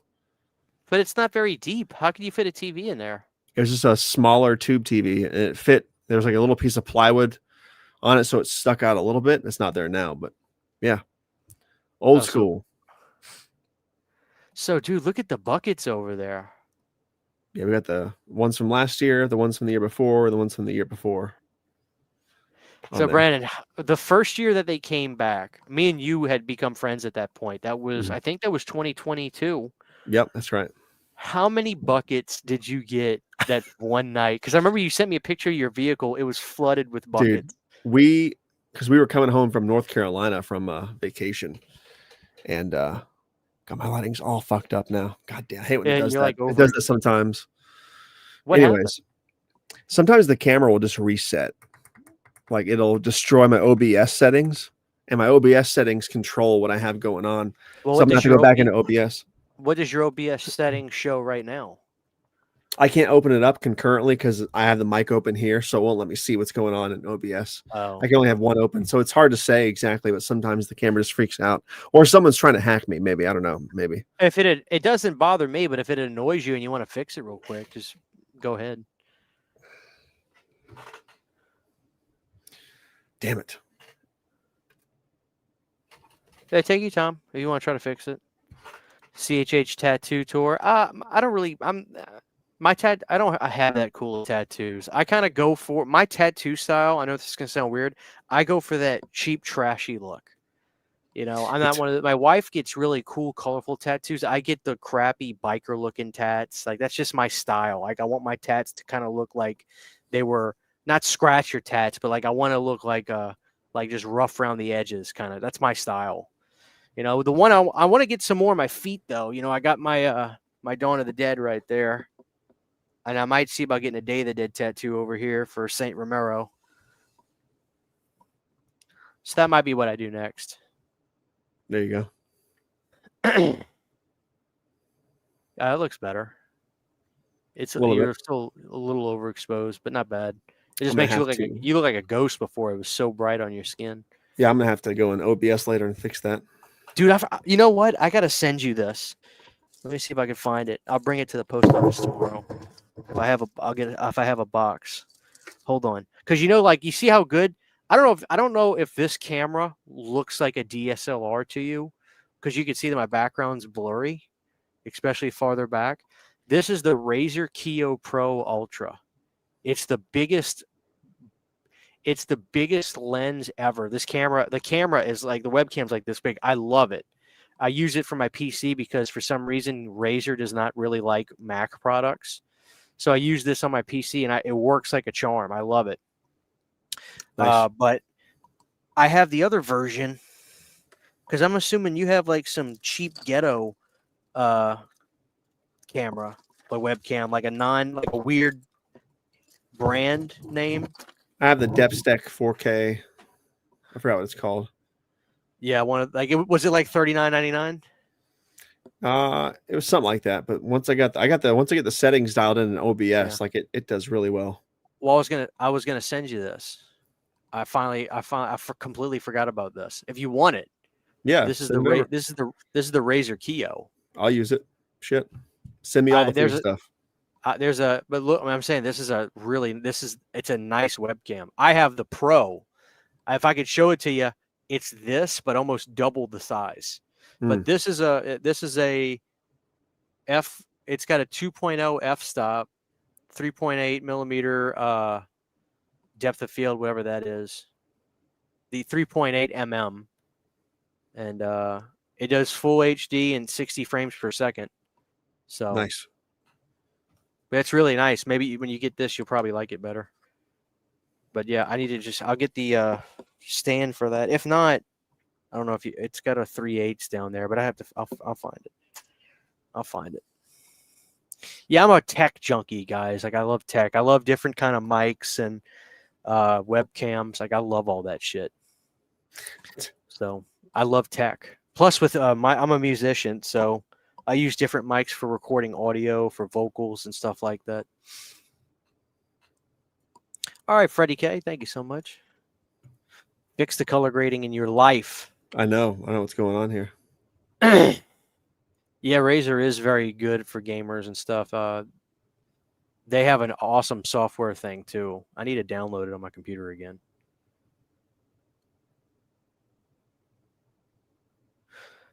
I think that's probably why the basic software stuff on PC actually works pretty damn good. You know, so I don't really use the Razer stuff. The only thing is I have a cheap kind of PC, like a small mini PC, and I don't think it likes operating on OBS. Oh, really? It always kind of like lags on me. I remember I was talking to you about that. I think is my color grading good right now? Maybe I could be a little more colored, but then again, this is probably naturally what I look like. It looks natural. No matter where I go, I can't find the Grab a Red Fanta. Is that what the title? Yeah, because I already drank mine, but yeah, apparently people it's not fun. It's not getting to people yet. So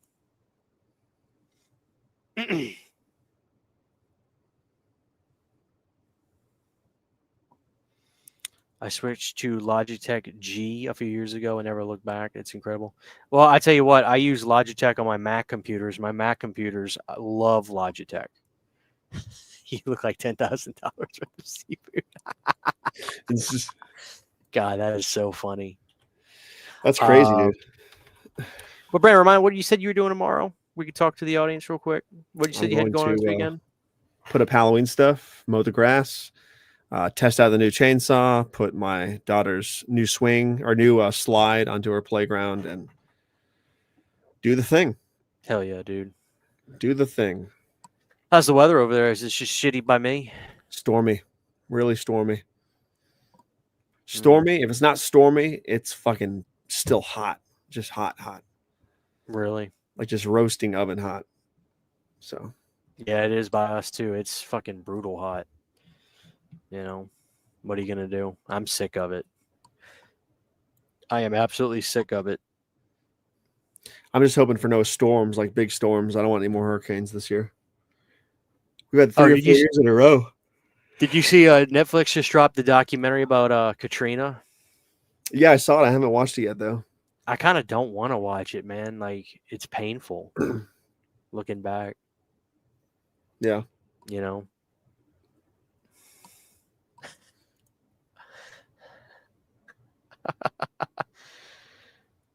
When's Brandon's Child's Play ranking episode? If you guys want that, we can squeeze that in. Guys, I don't want to promise that Cody's going to be back for the pumpkin carving contest. He did say, no matter what, he said that I never asked him or I never was like, you need to do it. I said, well, do you know when you would come back or not? And he said, I will be back for the pumpkin carving contest. That's what he said, you know. But if he isn't, I totally understand. It's totally up to him. I'm still in contact with him. I've been talking to him today. As a matter of fact, he was telling me what he got for dinner. I'll show you guys. He was eating this tonight. He was eating chicken wings. Me too. I had chicken wings for dinner. What kind of chicken wings? Frozen or fresh? They were fresh from Publix Deli, and they were the naked wings. They weren't breaded, and they were plain. They were not hot and spicy. No shit, really? Good. They were good. Now, Publix, is that kind of like is it a grocery, or is it kind of like a store / grocery, like a Meijer? It's a grocery store. Oh, it's just a plain grocery store. It's got other stuff in it. Like it's got other stuff, but it's just basically like an expanded grocery store, popular in the South. I'm sure you guys have them up there. No, you have to. We have Brookshire's. We have Kroger in the big cities, which Kroger is phenomenal. There's one in Shreveport. It's so fucking huge. The Kroger. Yeah. By me, we have Walmart, Small Mart, what I call is Small Mart, which is those green Walmarts, the local neighborhood Wal. You know, it's their new, right. Yeah. You know, but those I don't bother ever going to the Small Marts. Like it's kind of a little more out of the way for me, so it's just like I don't feel like even going that way anyway. Yeah, we got the Small Mart. Although I should check there for the Angry Orchard now that I think about it. You should. Fuck. Yeah, I should check there. Oh, dude, it's so funny you mentioned that. So, Brandon, did you see the retro Diet Cherry Cokes that they put back out? Yeah. Did you not get any, or you not like Cherry Coke? I don't like Diet. Oh. But anyway, they're doing Diet Lime Coke retro, and I love lime flavor more than lemon flavor. Not that cherry's lemon, but I'm just saying, like, when it comes to like Coke and lemon, whenever me and Sydney go to a restaurant, 1 out of every 10 times she'll get a Coke Zero, but the other 9 times she gets Coke with lime. And she turned me on to that because her parents always do water with, she does water with lime, excuse me. And her parents always do unsweet tea with lemon. And to me, that just tastes like absolute shit. I hate it. And I tried Sydney's, she does water with lime and a packet of stevia. I swear to God, that's good. Like, I like it. I can't drink that with eating food. I would rather starve than eat food and not have a Coke. That's how addicted I am to Diet Coke. Right. I'm serious. But no, water with a lime and a little bit of stevia, dude. It's actually not bad. It tastes like it just tastes like those carbonated, waters just without the carbonation, but the flavor is good on it. By the way, have you tried all those liquid deaths? Anybody out there tried the liquid death? I haven't had it yet. No. There's actually a good one called it's a root beer one. They have a cola one, but to me it's abysmal, but they have a root beer one that if you drink it really cold, it'll kind of fool you. Wow.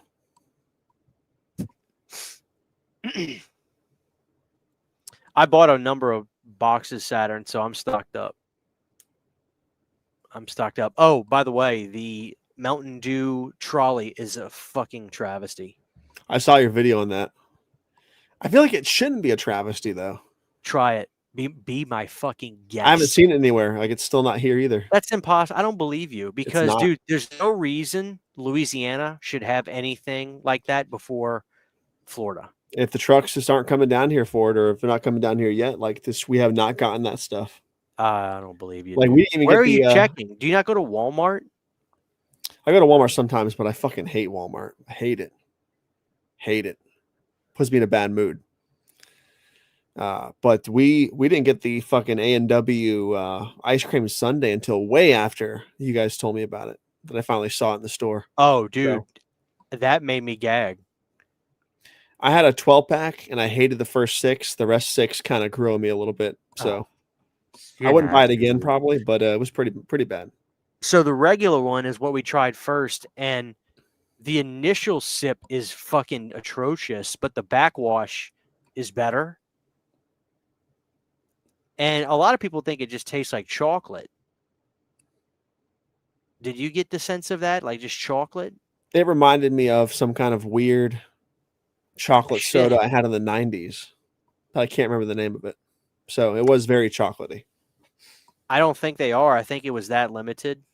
The Diet Retro Cherry Cokes. Like it was like one shipment nationwide each.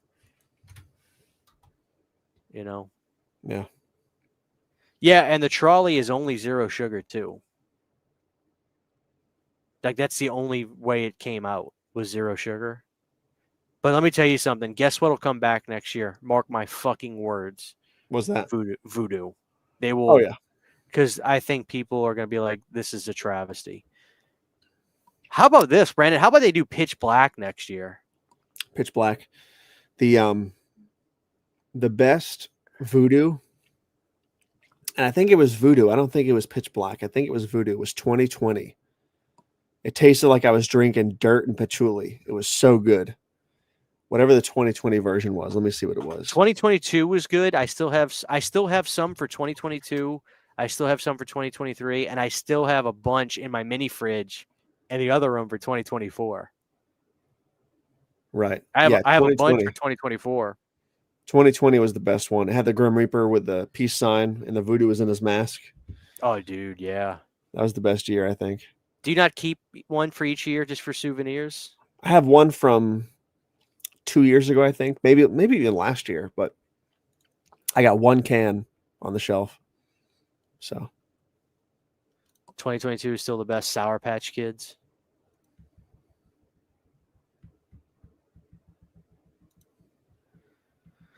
I got some Baja Blast Deep Dive. Look it up. It was promotional limited flavor. All right, let's see.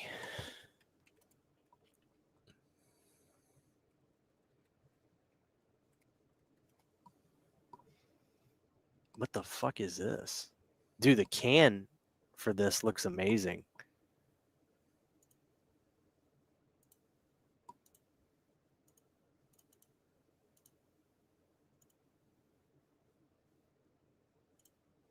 You see this? From the depths of the Baja Sea, just when you thought Mountain Dew Baja Blast couldn't get any better, we discovered a new treasure of Baja Island. The ultra-exclusive flavor is not for the faint of heart. It's thirst-quenching secrets of a mystery, and you are the one of the select few to discover it. We know you'll love it. Share your review on socials and tag Mountain Dew. Well, what did it taste like? Look at the can art of that, Brand. It looks like a deep sea. It looks like the Kraken. Is it alcoholic or no? $1,000. Where did you find it? How did you get it? Why would they do that, Brandon? Why would they make the best design can we've ever seen from Mountain Dew with that? Say, that should have been Halloween. Look at that. That is amazing, right? Uh-huh. Does Mountain... Yeah, well, what are we talking about? We're just talking about Voodoo. Yeah, I was going to say, does Mountain Dew have a Halloween drink? Where's the guy? Where's Hunter? Who got it? Where'd he go? It was like a blackberry Baja Blast. Dude, that pisses me off. It was an online promotional thing. Did you even hear about this? I don't think so. When was this? When the fuck was this, Hunter? Man, that's bullshit. Oh, Brandon, so check this out. Jolt Cola 2025. You saw that they brought these back. This is brand new. They have a zero sugar Jolt Cola. Now, Brandon, is that an energy drink? Jolt? It wasn't before. It might be now. Oh my God, it is. Look at the bottom. Look at the bottom of the can. You see where my mouse is? Yep. High performance energy drink. But it's a cola. I don't understand. I mean, there used to be so much sugar and caffeine in those things. Look at the top. It says zero sugar, though. Maybe now it's so sugary and caffeinated that it counts as a energy drink, but I gotta really remember the flavor of Jolt too much. Oh, okay. So it's Redcon 1 revives Jolt Cola as a zero sugar energy drink. What is Redcon 1? The hell is that?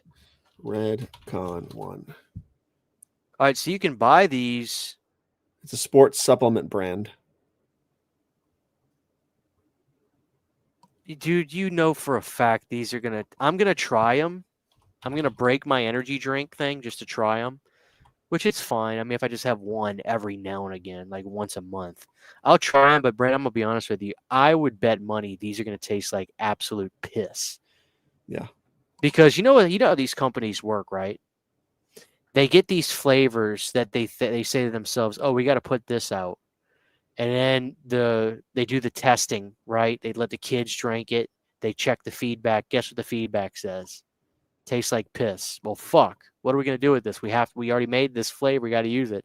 Let's slap something nostalgic on it. Right. Here's another thing, dude. I never even got to try this. This was what really pisses me off. 80s Crush soda. Oh, I saw that at Publix. I should try that. Back to the 80s. I want to try that. I can't fucking find it, dude. Where to buy 80s Crush soda? $25 for a fucking... Oh, that's probably from third party, though, that you're buying it from. Yeah. Electric Blue Raspberry. That sounds phenomenal, right? It does, but it might be really like a letdown too. You know what I mean? I don't know. I mean, where do you buy it, though? Let's see. You can buy Crush Back to the 80s Electric Blue Raz soda at major grocery stores like Walmart, King's. What the hell is King Scoopers? It's King Soopers. I don't know. Oh, Safeway and Kroger. Brandon, do you have like nostalgia for old department stores that are no longer, like I do. Kmart and Ames? Kmart, obviously. Kmart was a big one. I miss the Scotty's hardware and wood store. I miss Farmores a lot. I miss Goodings. I miss McCrory's. McCrory's was awesome. A lot of good stores I miss, yeah. Hold the phone, Brandon. Was this a local thing? Scotty's? What? I think it was. I think it was You local. you probably recognize the logo. It's like a Scottish dude. Never in my life have I seen this. It even says remembering Scotty's hardware stores in Southern Florida. It might have just been Southern, I don't know. But it was a great store. And then Home Depot came around and put them out of business. So. You want a Scotty shirt? Dude, I was selling Scotty shirt designs like 5 or 6, 7 years ago on my Redbubble because there was none available. So I took the photo and I put like grunge texture on it and stuff. I got a cease and desist from the Scotty's owner's son saying he didn't want his father's logo being put out there like that and stuff. So I took it off the shop. But yeah, that's my little story with Scotty's right there. Well, so this is my thing, dude. I heard they were bringing these back. Ames. You remember Ames? I don't think I've ever been to one. I've been to one. So look at this. This is what I'm talking about. It says Ames department stores are returning to the Boston area. It was just like, like a store like a Sears or like a Kmart. Like you can go there and get groceries. Like a Kmart, you go there and get groceries and clothes and all kinds of shit. Yeah, the good old days, man. I miss that time, man. I don't think people understand how fucking great Kmart was, like in the 90s. Like Kmart was the best feel. Dude, Kmart. Let's see something, Brandon. I want to see. Let me get out of this for a second.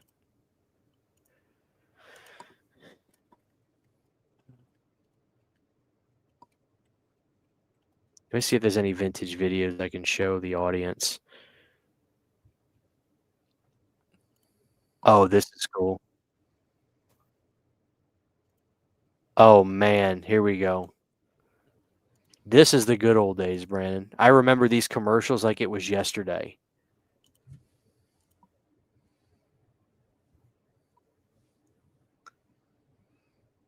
That looks pretty familiar.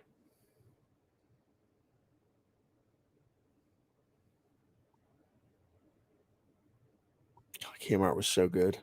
Dude, the blue light specials were the best. I miss the loved. My big mom Kmart used to hang out in the stores. store trying to get blue light specials. Big Yeah. K, yeah, dude. So we had a big. Let me see if I can find a picture of it. We had a big Kmart right across from our house. Big Kmart. Miro. Let me see if I can find a picture of it. This is probably. Oh, this is haunting. This was it. Holy shit. This is so creepy. Here's a picture of my big Kmart from when I grew up in New Orleans. This is obviously taken like a year or so after Katrina because the Kmart never shut down. The Big K, where I lived, Brandon, in 2005 was flourishing. Like everybody shopped there. My mom, we got everything from Kmart. God, this is haunting to look at. There it is. That was the Miro. That was the Miro Kmart right there. Nice. Where we grew up. Oh my God, this is devastating to look at.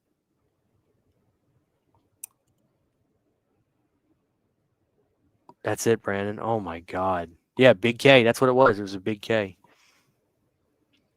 I think towards the end, all of them converted into a big K. You know what I mean? Yeah, we had one in Shreveport that closed down in like 2017. It hung on, man. It just kept hanging on. Yeah, this is where I grew up, though. Miro Save Center. That was it was in the same food shopping strip. That was a food market, and right here, Brandon, this Save Center. When I was a really little kid, I would see John Goodman shopping in there.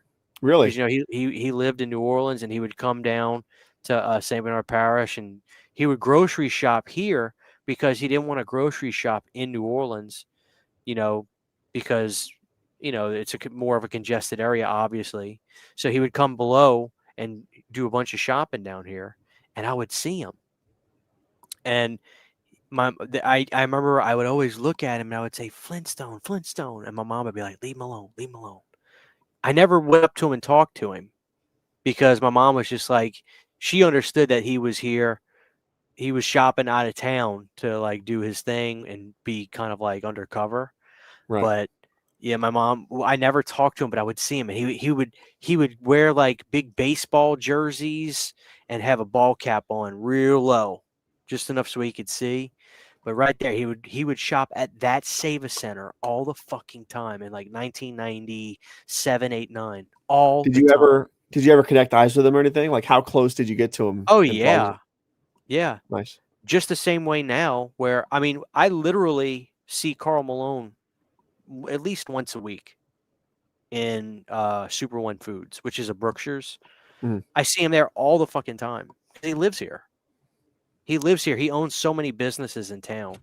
Nice. Karl Malone. I mean, I see him all the time, and I always say hi when I see him. He kind of just knows everybody, and I just see him, and I just tell him, hey, you know, he's very, very tall, like legitimately very, very tall. Nice. Yep, that's it, man. Wow. An abandoned Save-A Center in Walgreens after Hurricane Katrina in Mira, Louisiana, probably taken in 2006. That's it. That is haunting for me to see, man. Like this was my life. Oh my Another God. life ago. Yep. River Park Shopping Center. Yep, that's the CC's Pizza. Holy shit, this is crazy to see. Look at this picture though, like this dark hue, like this just is so symbolic of what it was like. My God. Just haunting, man. God, it breaks my heart. That's why I don't think I can watch the documentary about Katrina. You know, they finally gutted Jazzland, which they called it Six Flags because Six Flags bought it. Six Flags bought the Jazzland, and so the last year that they had the theme park in New Orleans, it was a Six Flags. It wasn't a Jazzland. But to me, it's always Jazzland. You know, well, obviously after the storm, they never did anything with it, so it became completely overgrown. You know, it was haunting to see people walking through. They finally started demolishing it this year. They started clearing it all out after 20 years. Have you ever seen footage of Jazzland after the Katrina and people? All right, dude, we'll end the show with this. This is gonna creep you out. It's so Brandon, it's haunting. Everything is so creepy. Oh, I also have to watch the Charlie Sheen documentary. I have it downloaded on Netflix. Nice.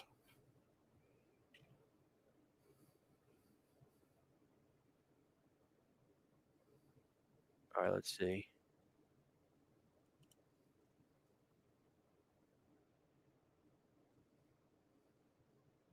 What the fuck? Somebody made a board game of the park after it's been abandoned? Here we go.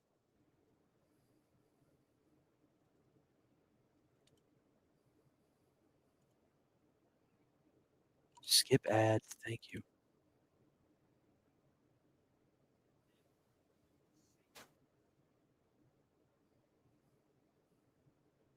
All right, let me show you this.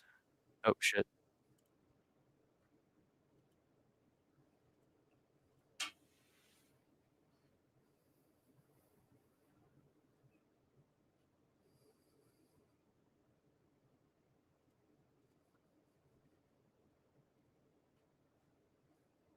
Yeah, this is come on, guys. Enough with the crazy camera shit.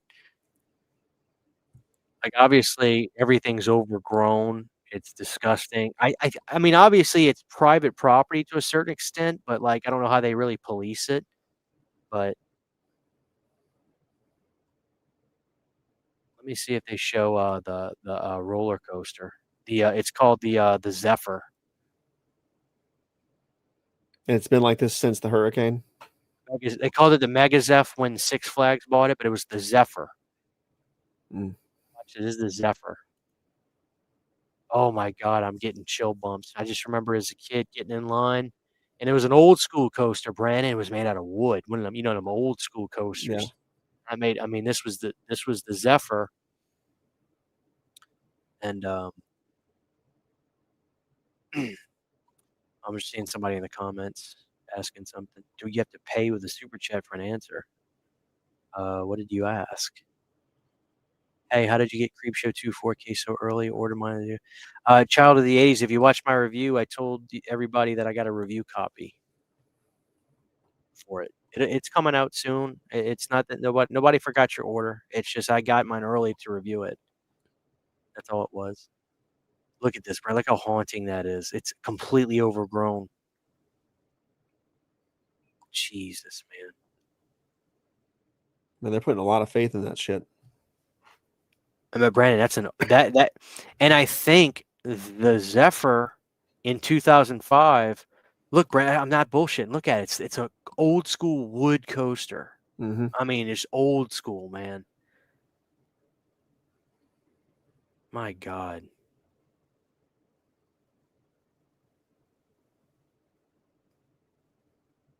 It breaks my heart, man. I was telling a friend of mine the other day. Actually, I was telling this to the other Brandon, the Las Vegas Brandon. It's so much time has gone by now since Katrina. It's been 20 years, which I can't believe it's been 20 years. That's insane. So much time has gone by that I almost look back on my life pre-Katrina and it feels like it would never really happen. Like my memories have gotten so foggy of it. It feel like this is the best way I can explain it. You'll understand this. And I lost obviously I have no pictures of my life from before 2005. It doesn't exist. Right? So when I think back to memories of my childhood, when I close my eyes and think about it, I can put myself in, Italian pie cafe that we used to eat at all the time. I can put myself in Jazzland, but my memories are like the back rooms. Like I'm there, but it's vacant. There's nobody there. It's empty. That's all I try to remember faces and names of people that I grew up with in school, but it's all fading from my memory. I'm losing all my memory of it. Like I don't remember half of the kids that I went to school. Obviously some, but as a lot of people, I don't remember their names anymore. And so when I close my eyes and I put myself back and all right, it's 2004. I'm at OLPS school, which is still open today. It was a little Catholic private school. Who's sitting next to me? I don't know. Like I'm in my classroom right now. I don't remember the names of the teachers. I don't remember friends. I'm in an empty room. That's what my memories have turned to. Just backroom memories. And Very strange. It makes me scared and sad at the same time. And it makes me say, I said that to my mom. I was like, did we live that life? Or was it a dream? And she's like, well, what do you mean? And I explained that to her. And she's like, that's actually how I feel too. It's like my memory of my life is foggy to an extent that I can't remember the room, the memory. I'm put myself in a room. I don't remember people's faces or names. It's haunting, dude. It's so haunting to think of. So I don't think about it that much, Did you guys have yearbooks and stuff at the schools you went to, or no? Sure. But I mean, Brandon, I lived in a 2-story house. I had nearly 20 feet of water. I had nothing left. Well, I mean, you can, I'm pretty sure you can go to the schools and you can either back order those or they'll still have those on file you can look at. Like the schools keep yearbooks from every year if they still got them. Because I went back to my middle school 10 or 12 years after I graduated, and they still had yearbooks when I was there. Brandon, the school flooded. Everything was gone. Katrina was one of the worst.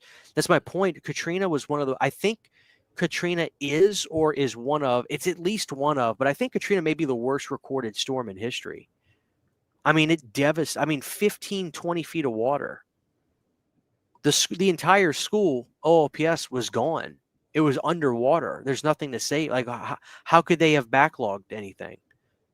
Yeah. Did you guys stay for the storm, or did you guys bail out and come back to ruins? Oh, I left. How soon did you guys come back? Not for a while, I'm assuming.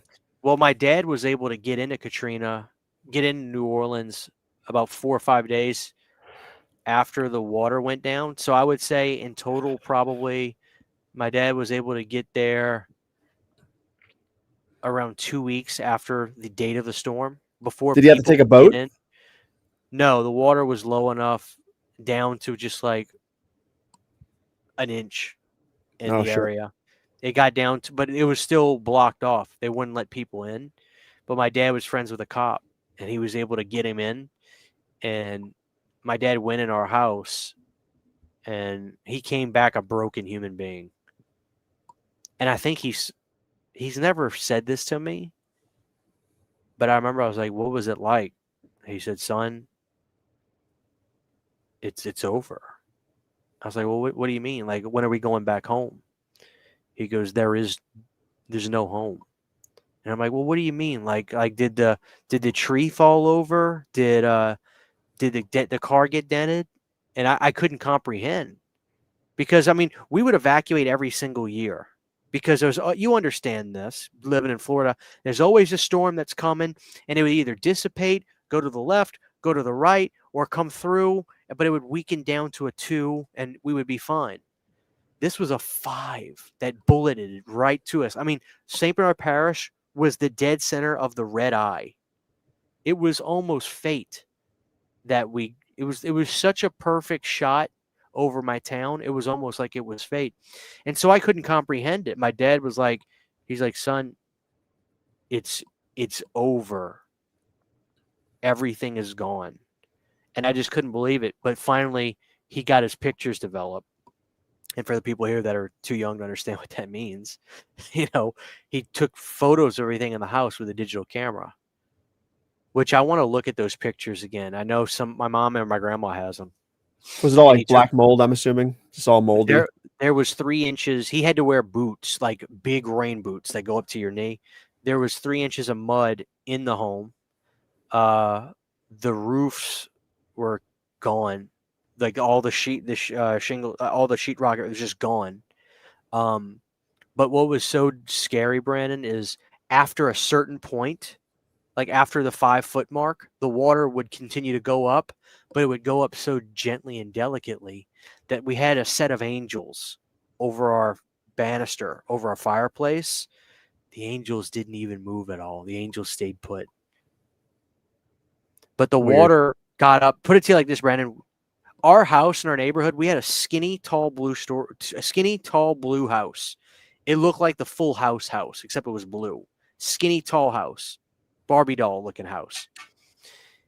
If I was laying on my bed in the 2nd story, which is about 20 feet high in the air, if I was laying on my bed, the water got up. Here's the top of my bed in the 2nd fucking story of the house. The water got right there. Right there. So the only thing my dad, you want to know something else that's haunting? My dad brought me back. I told my dad, please save what you can from my room. He brought me back and I was a huge wrestling fan at that point in my life. Huge. He brought me back all my Sega games. Like he managed to save Hyperstone Heist and stuff. Because I remember for some reason I had taken the game, and I had taken my Sega Street Fighter copy, and I had set it on top of the old school entertainment centers, the big block ones with you put the TV in this one, then you got the glass storage. You know what I'm talking about? I had one of those. He brought me that, and I was like, which one of my wrestlers did you bring me? I had an Owen Hart figure wrapped up, the original 90s Owen Hart that was perfect condition. That fell off the wall. That was gone. And then what are you talking about? Who the fuck is this guy?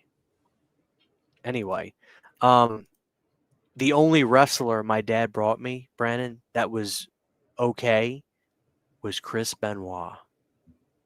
Really? My dad brought me a Chris Benoit figure back. It was a SmackDown Here Comes the Pain era Chris Benoit figure from like 2004 or 3. And I threw it away because I was like, I was so mad that was the only one he brought me. And I know in a weird way, it's like, well, Christian, obviously what he did, you don't want to, but I get that. But at the same time, like I liked him and I bought that figure and I put it up on my wall. And that was the one he brought me back. Was a Chris. I had the original 96 Bret Hart. I had the Shawn Michaels with the green trunks. All of them. Ultimate Warrior, Owen Hart, all those classic blue boxed WWF Superstars figures. And I lost all those, which were all worth money. By that point, they were worth money because they were nearly 10 years old already. And then I had random ones. He gave me Chris Benoit. And I was crying, so I threw it away. And now I'm like, God damn it, Christian. You threw that away. But a lot of people didn't leave, and my cousin, her husband, literally told the story of unhooking his boat from the trailer at the last minute because the boat was nearly about to be. He had to unhook it from the trailer. It was latched on, so the boat wasn't going to rise up. The boat was going to stay on the trailer. He said at the last goddamn second, he got it unlatched, whatever he had to do, and thankfully the boat went. It popped up with the water, and he literally rode his boat in the storm and just rode it out, literally out there on his boat for the remainder of the storm, which lasted for hours. And I said, what was the scariest thing? I said, was it the wind? Was it the water? Like, was it you literally just like being in a boat while your house is getting flooded? He goes, no, the scariest thing was the darkness. And I was like, well, what do you mean? He goes, I've seen it get dark when the weather's bad, the clouds, the formations and everything. He said, Christian, I have never seen darkness like this in my life. And that's what scares me thinking about that. It's like the Titanic. Like when you watch the movie and you see the boat sinking and stuff, the reality is when you listen to the eyewitness testimonies, which you can listen to on YouTube from people from the 90s talking about this, there's this one woman who survived. She's a baby girl. So, of course, they saved the kid. She said, you couldn't see anything. You hear this giant ship go up in the air, boom. And he goes, but what was terrifying was hearing thousands of screams in pitch black. He's like, and that's the only thing I can equate it to is like that kind of feeling. So, That's man, insane. I don't know. I get. It was a rough part of my life. I mean, it took a lot out of my dad. I know that. It was. I can imagine. And then my neighbors to my left, they evacuated. The neighbors to my right stayed. Family, parents, 4 daughters, gone. They never found half of the bodies. Don't know if they ever did. Mystery meal. I get emotional thinking about it. My dad saw him. We saw him. We were able to get into the subdivision like a couple weeks later after that, legally, because my dad able to get his cop buddy. We saw him and he was a wreck. I was a wreck too, but by this point, like I had accepted the fact that I wasn't going to live here anymore. We were going to move up north, Louisiana. We told him, hey, how is he doing? I got to see his dog, Schultze.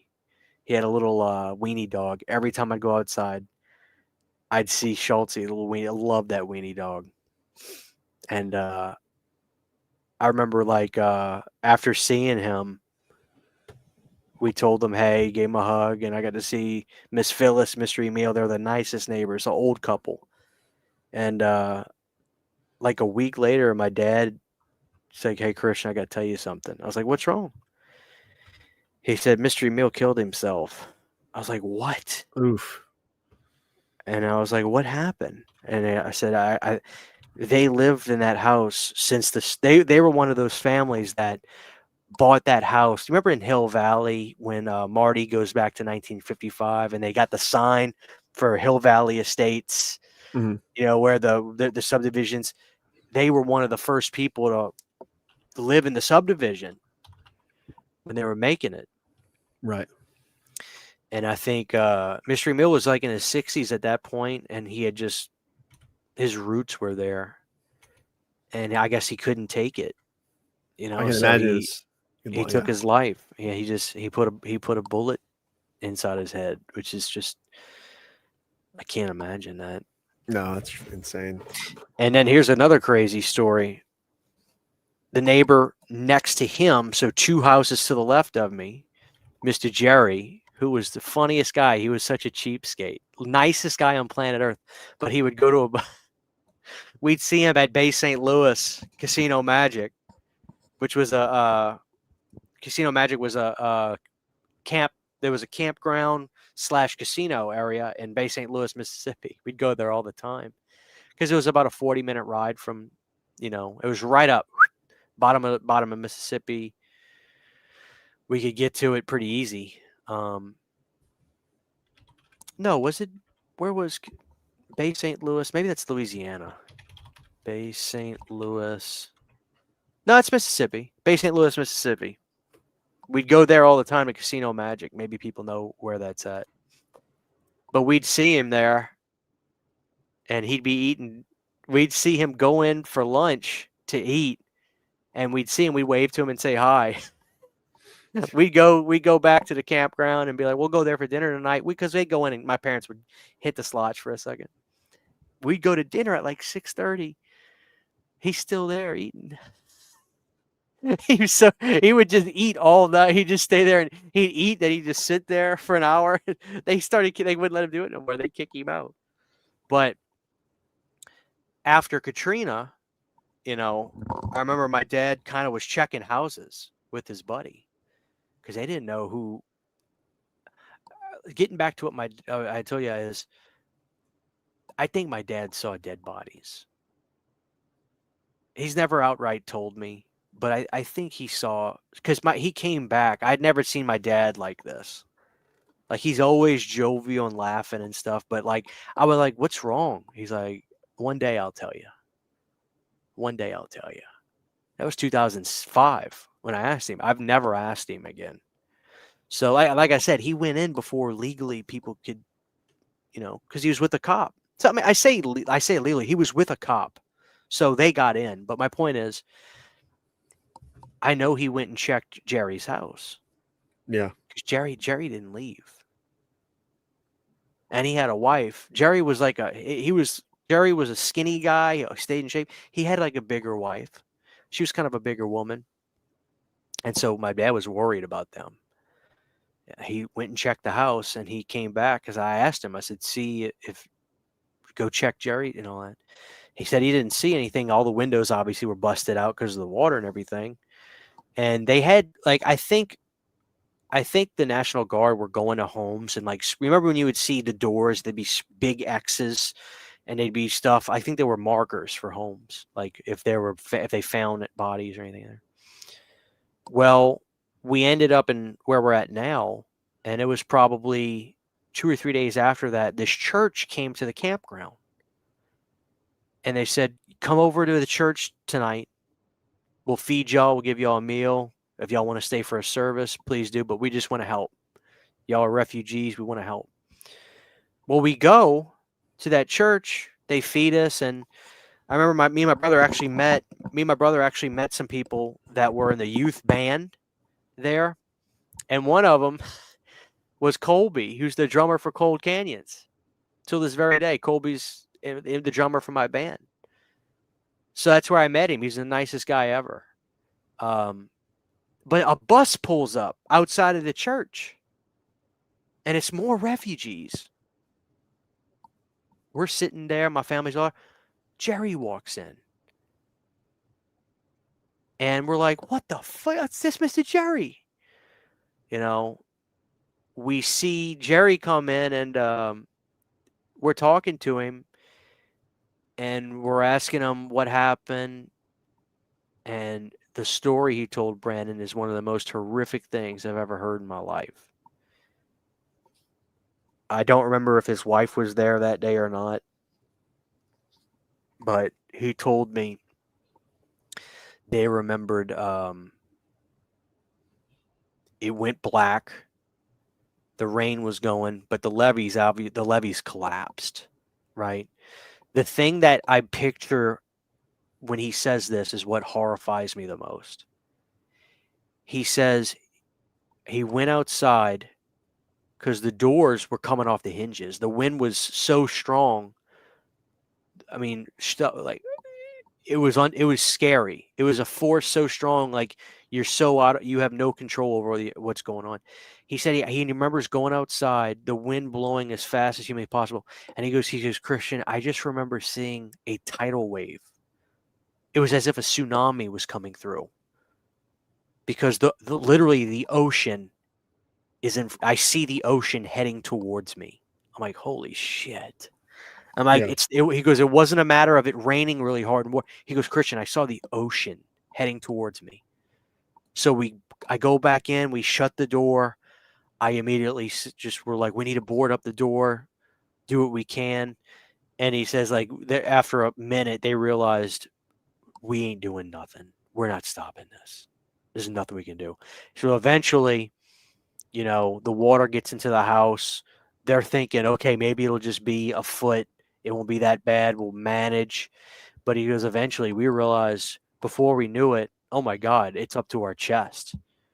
And then they're like, we have to get out the house. At this point, they tried opening the front door or trying to go out the back door. They couldn't open the doors.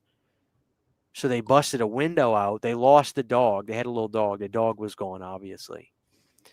So they get out the window, swim until they can get the water got high enough to where they can literally get on their roof. They had to go out of the house and literally just swim and just like hover till finally they got on the roof, got up there. Now behind Lexington Place subdivision. Hey, real quick.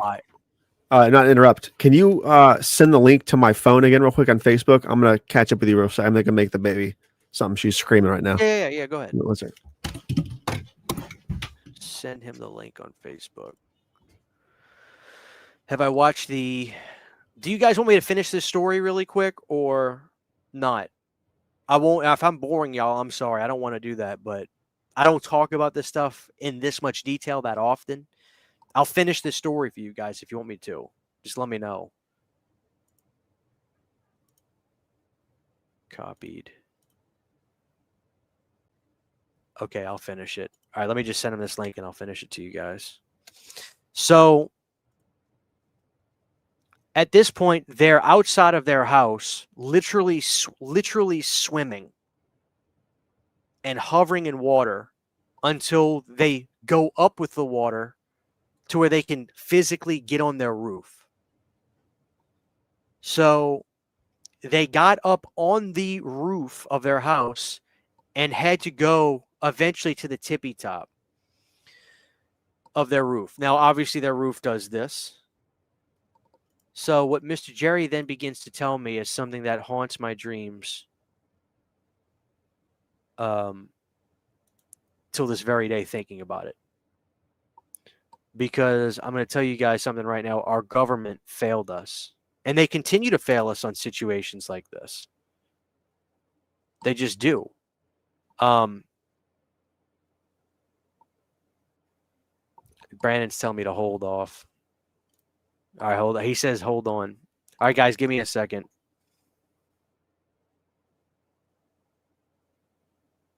Give me 1 second, guys. But by the way, guys, please, we have 177 people still in here. Please drop a like if you have not already. I'd really appreciate it.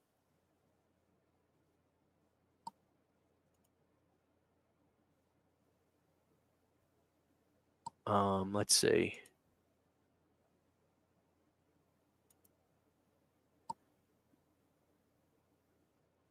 Well, they had it last month, but they only did it in fucking Atlanta. You know? Is that Tony Iommi on your profile picture? Very nice. The greatest riff master of all time. I saw that, Ivan, but I think I don't know if it's selling from a third-party seller because it was like $26 for a 12-pack. Are you kidding me? Like, fuck. Let me just wait for Brandon. I'll finish this story for you guys.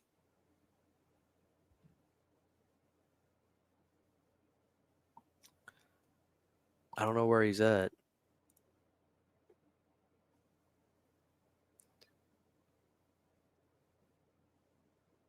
We're going to have to wrap it after this story. It's midnight here. Good God. Guys, I have a funny short coming out in the morning. Somebody sent me a clip. Actually, Cody did. Of Jennifer Aniston actually talking about Leprechaun. Yeah, dude, if you get a bucket, send it to me. That'd be great because they only did Atlanta last year and I couldn't even get it.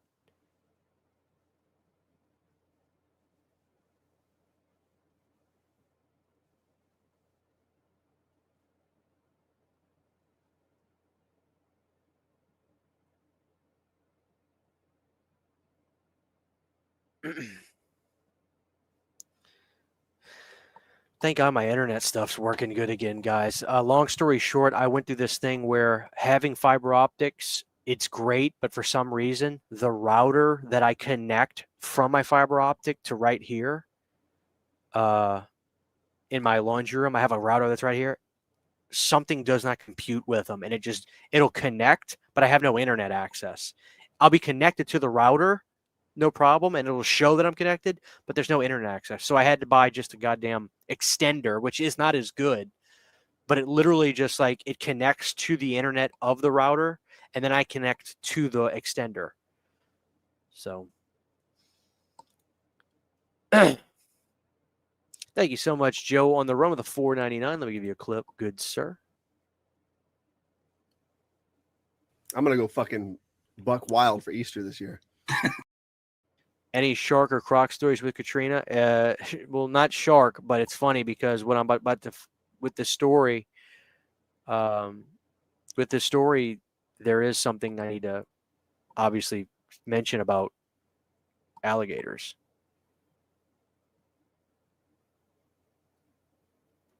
So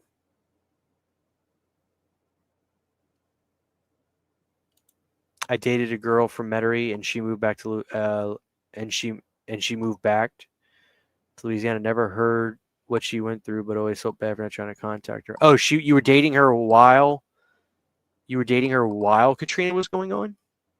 My dad's family and my dad's grew up in Metairie. Yeah. Metairie is where my grandparents, Mima and Pops, who have passed away now, that's where they lived for the majority of their life. My dad grew up in Metairie. I hated Metairie. I liked Slidell. Whenever we would go to like going to town or something, you know, we'd always go to Lakeview Mall. Lakeview Mall was awesome, man. Yeah, me and my dad are going to see Alice Cooper Tuesday. My dad's going with me. We're going to see Alice Cooper and Judas Priest. All right. Sorry about that. No, Take of care of course. that. All right. So yeah, you said the neighbor said that you didn't finish the story, did you? No, I was going to continue. I asked people if I was boring them, and they were like, "No, please finish No, it." it's crazy. So yeah, he saw the ocean. He saw the ocean coming to the house. He said they realized it was too late to worry about it. The house was going to flood. It was up to their chest. That's where you were in the story. Okay, so it was up to their chest, and they eventually break a window to get out the back of the house because they couldn't physically get the doors open. The water was just high enough and so heavy they could not physically open the door. So they broke a window and got through it, and then they had to basically just hover in the water until it got high enough to where they could physically get on their roof. And they actually had one of the you got to understand too, the build designs of homes in New Orleans are different than the way they build them here in North Louisiana.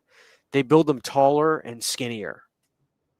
And they, you know, I guess that's just because of the fear of flooding and things like that. Like in my area, like one-story homes were not very, like short, flat one-story homes were not that popular. Right. But they had one. They had a short, flat one-story. But it was still like the roof. You couldn't touch the roof. Like you had to get up high to get to it. So they get up on the roof, and eventually, you know, they get to the top and just sit there and just hold each other, praying that the wind doesn't blow them away. And they held on to the chimney, literally for dear life, just held on to it.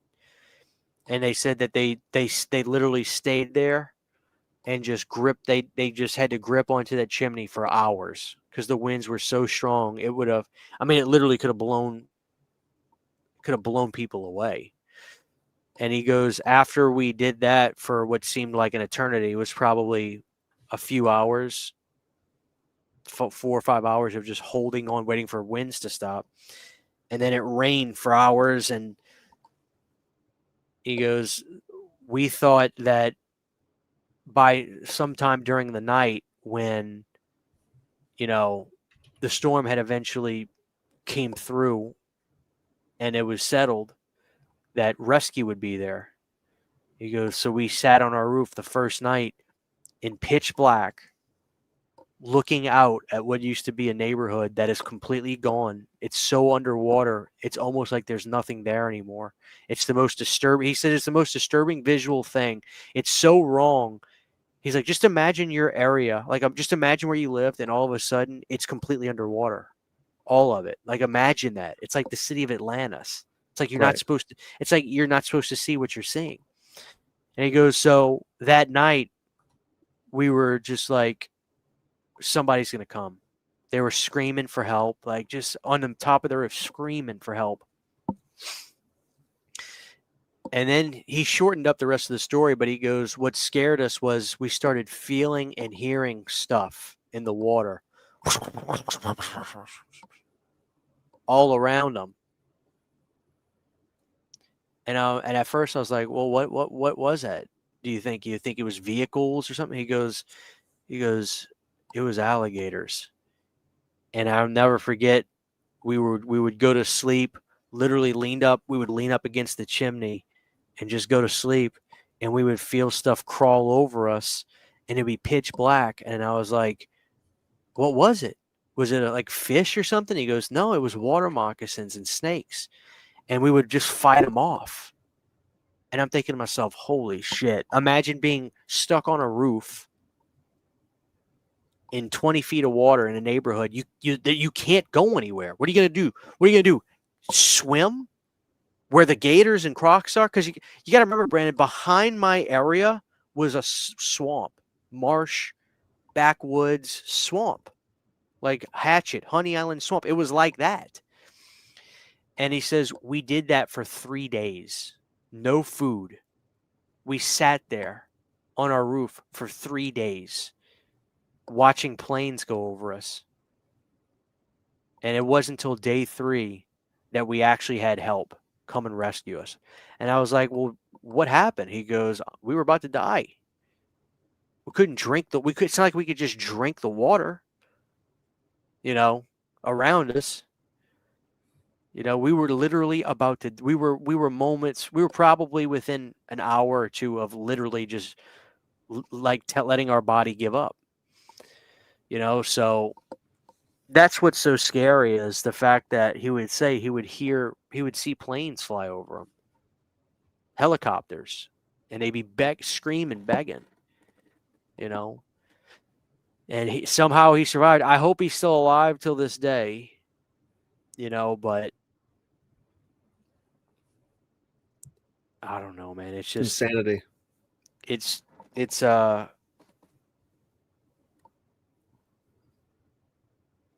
I had such this amazing childhood. What's so crazy is like a week before the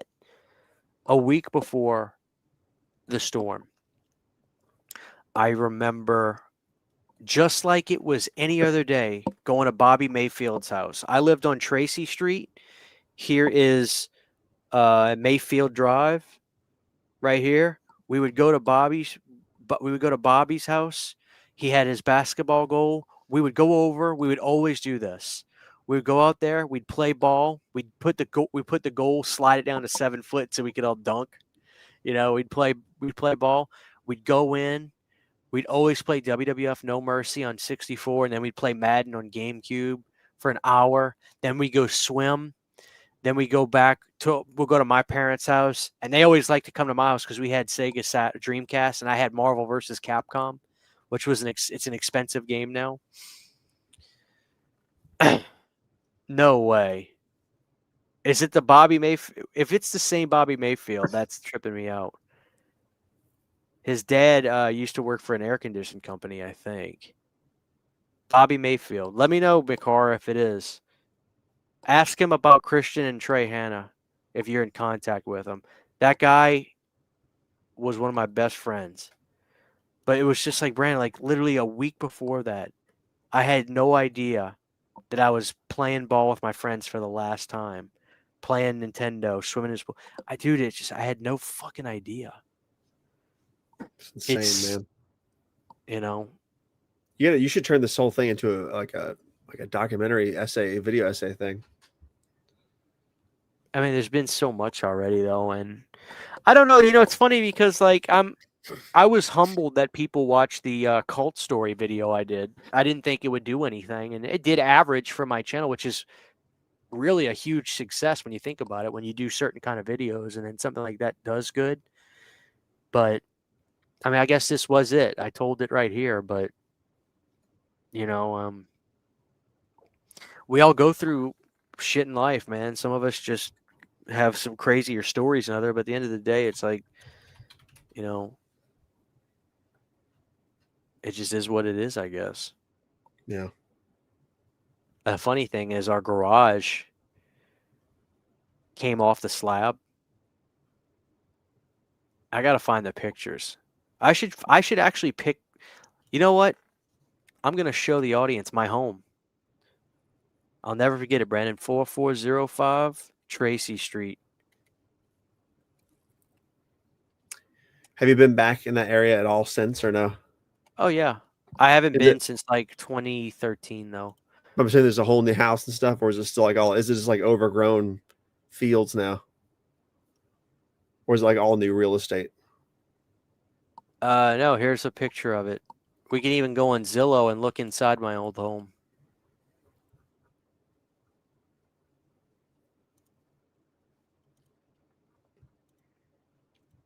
Wow, here it is. That was my childhood home. 4405 Tracy Street. Wow, but that's a different house, though. Obviously,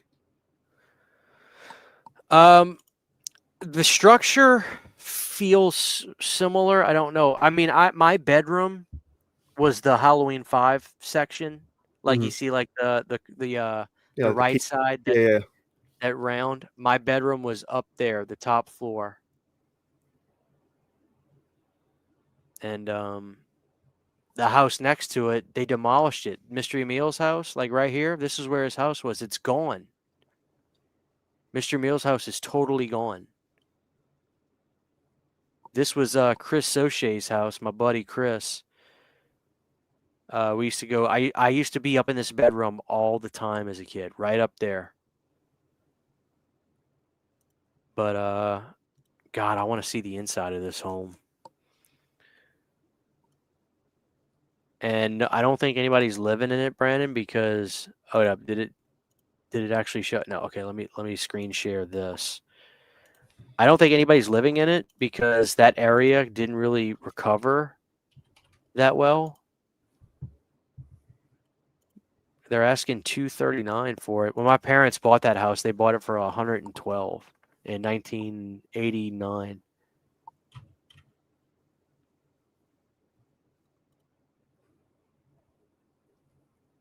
Yeah, this was my bedroom right here.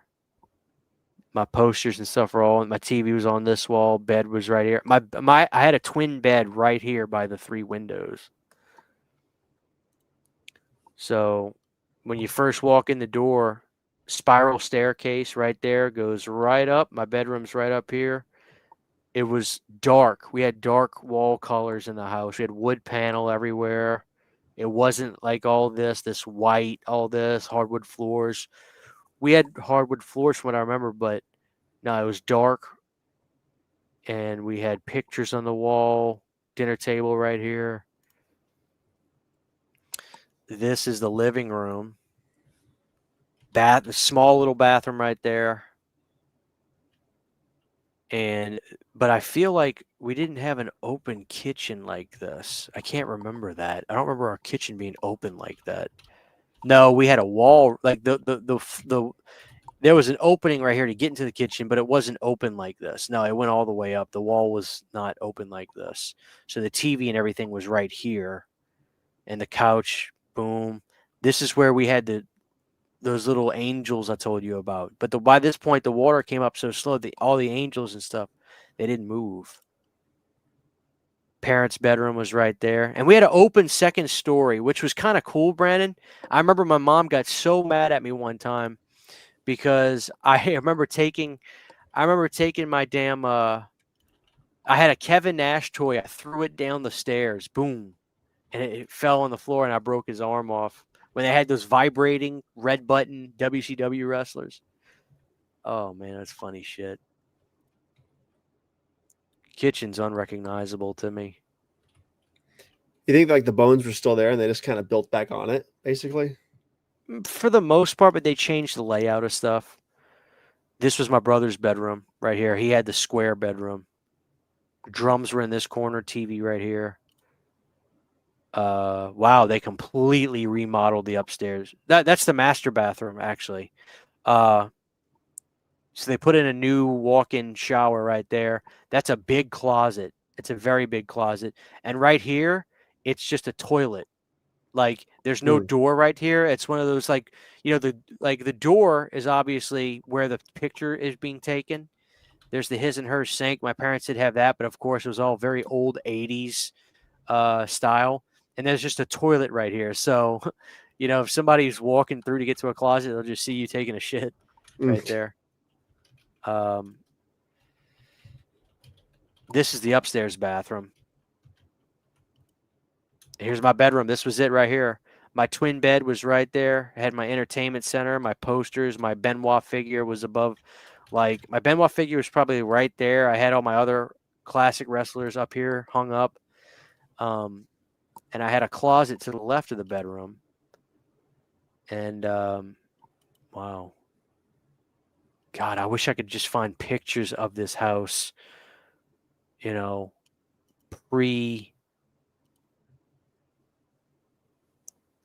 don't know. I just wish I could find pictures of this house pre-Katrina.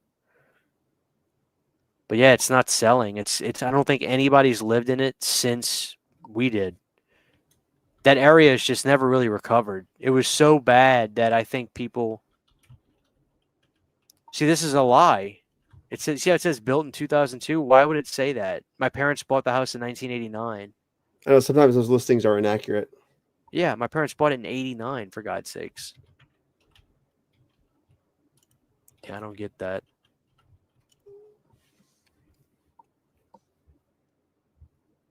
Let me just get rid of this.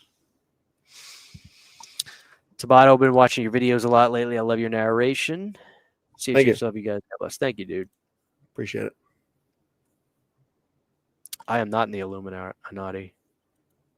That's exactly what somebody in the Illuminati would say, though. Street View has 2007. That'd be trippy. Let's try that. It might still be all messed up in 2007. Well, I don't know if they. All right, where do I go to?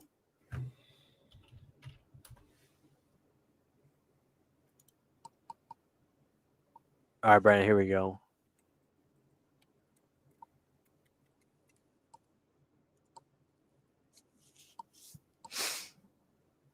Now, here's the question I have for people. All right, let me. Thank you so much, Omega Napper, with a $20 super chat. That is so kind, man. Let me give you a clip. George P. Wilbur is well, actually no, Dick Warlock's my favorite Myers, but it's Sweet George Wilbur, Jizz P. what I say. Thank you so much, Omega.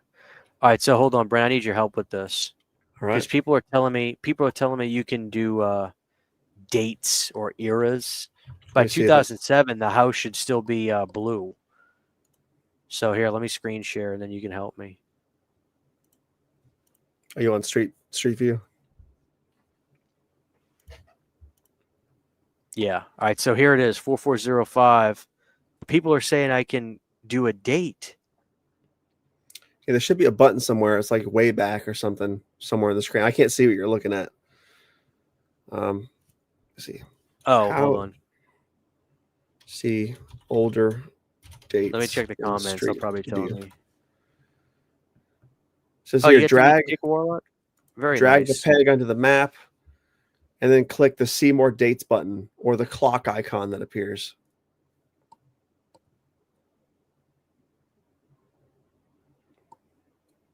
It says open Google Maps, drag the yellow peg from the bottom right corner onto the map. In the top left panel, you'll see a date.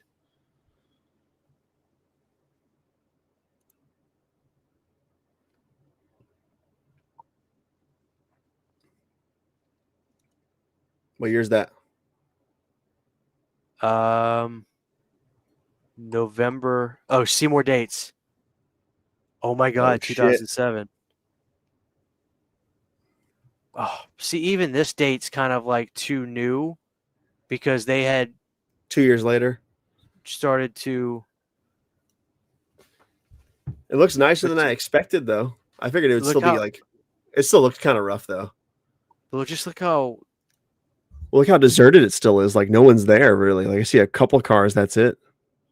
All right, so by 2011, they had reframed everything, and yeah, this tree. My dad got the tree from the Audubon Zoo and planted it in the house in 1990. Nice. So that tree, they got rid of it though. Look how big it got here. Yeah. Gigantic. Well, in 07, if you go back to 07 again, I can see that your neighbor's house is still next door. Right there. Yeah. Oh my God. That was mystery. Oh God, that is haunting. You could creep further down the road probably and stay in 2007. He had killed himself by that point, unfortunately. You look how empty the street is still. Like I feel like a lot of people still haven't come back or. So I've told this story, but this was the neighbor before he moved. This was the neighbor that won the lottery and set up his Bates Motel display right here on the balcony. Nice. I remember you saying that story. Yeah, look at that shit. Yeah. All right, so this Mayflower.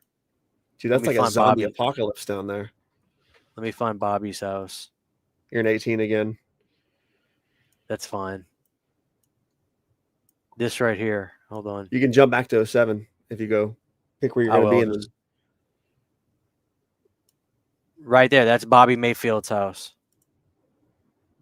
That's the way I remember it. Yeah, this is it. And he had a pool back here. You're having like an acid flashback right now, aren't you? Oh, it's just crazy. Yeah, somebody's living there. And then Randy's house was this was Randy's house right here.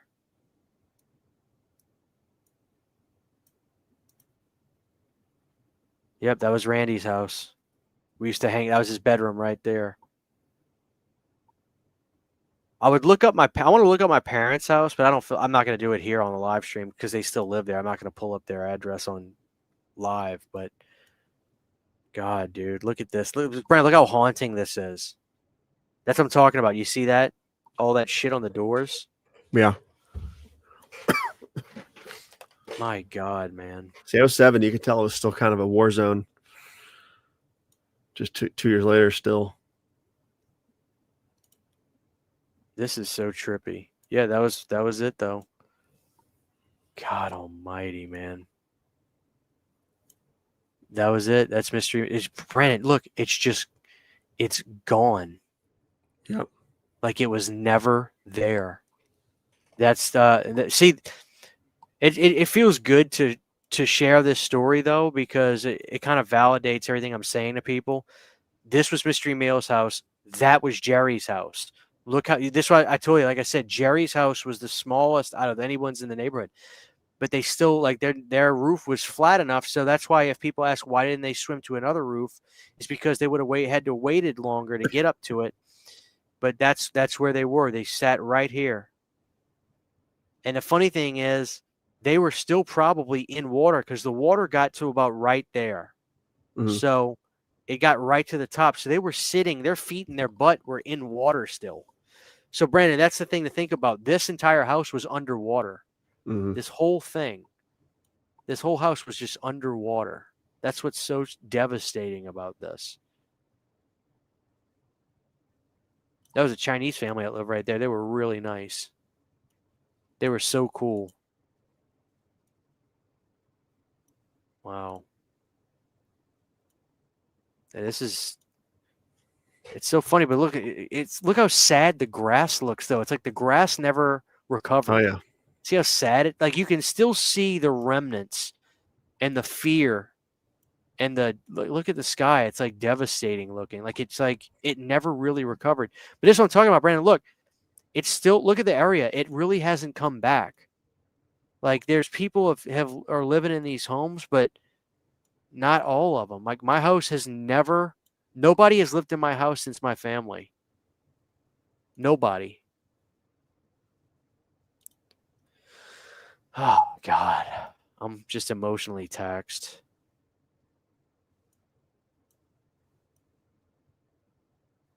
Man.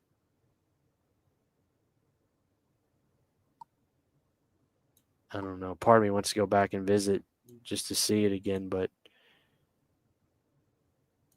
All right, Brian, let me take you to where the Kmart is. This is how close we were to Kmart.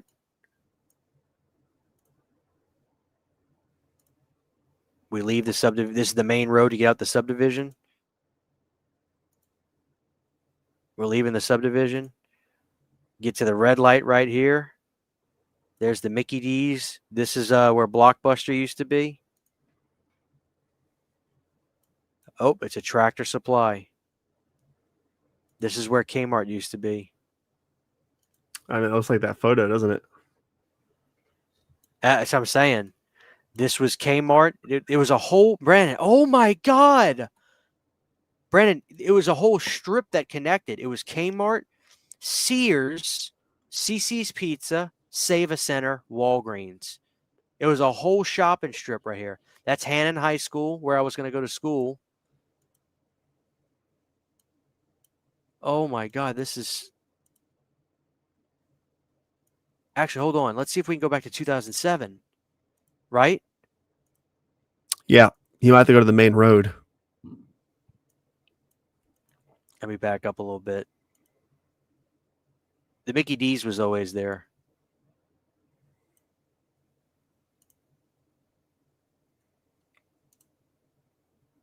Oh my God, there it is. There it is, Brandon.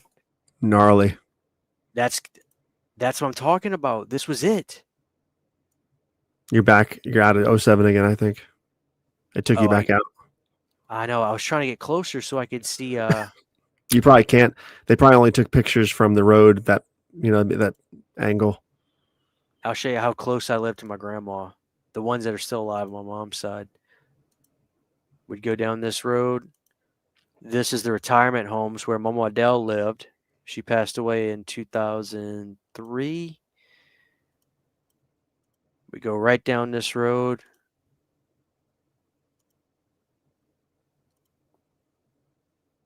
God, man, this is terrifying to me. It's just so creepy. Go right here.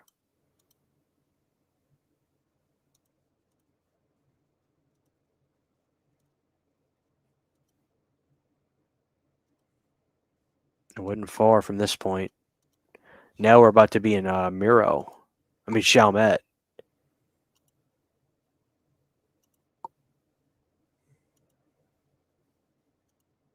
I'm sorry for my audience right now. They're probably like, Christian, what are you doing? I'm mesmerized right now looking at my. He's having acid flashback, people.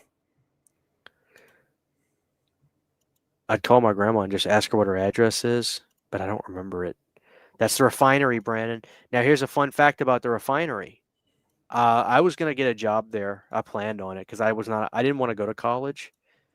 I'm just not college material. And I told my parents I have no problem getting a job at the refinery. But what scared me was after 9/11, there was all these things people would talk about, these reports that the refinery was one of the places Al-Qaeda wanted to bomb, supposedly, after the Twin Towers. Now, it may have just been scare tactics that was going around town because everybody was just terrified of what was like after, obviously, 9/11. But I always kept that at the back of my mind. It scared me. Whether it's true or not, I have no idea, but probably not. But it scared me enough. All right, so we're about to be. This is it. All right, so this is where they had the after-school programs. I'm about to show you my grandma's house. And the refinery was huge, Brian. Look how big it is. Just keeps going. Oh my God, this is tripping me out.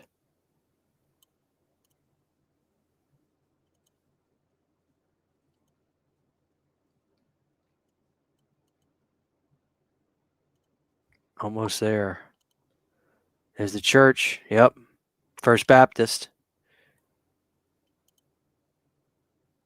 They didn't even have Baptist church back then when I was Chalmette Bicycle. Look at that, Brandon.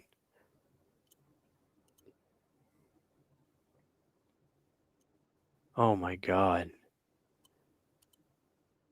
Is that the battlefield? Oh, that's the prison.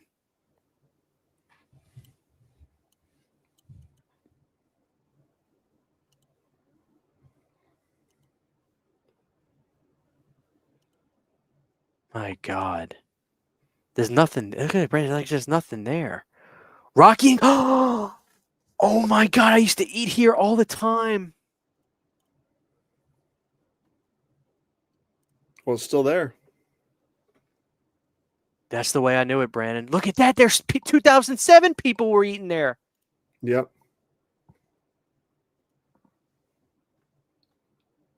Oh.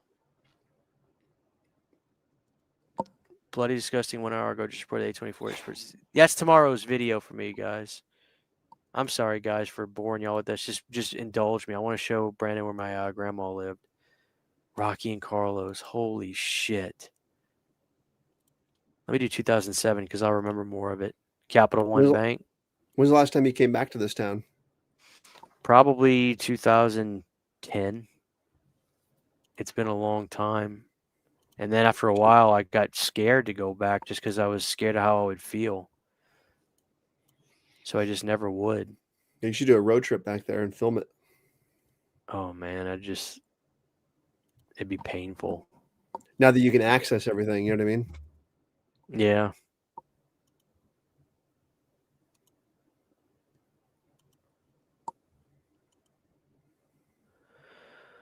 Oh my God. I'm gonna stop here. I don't want to go too much longer. I'm trying to see what I'm looking at though. I'm trying to find your grandma's house. Yeah, I know. I might have passed it. I just don't realize it. But I don't think I did. I just don't remember the name of the street.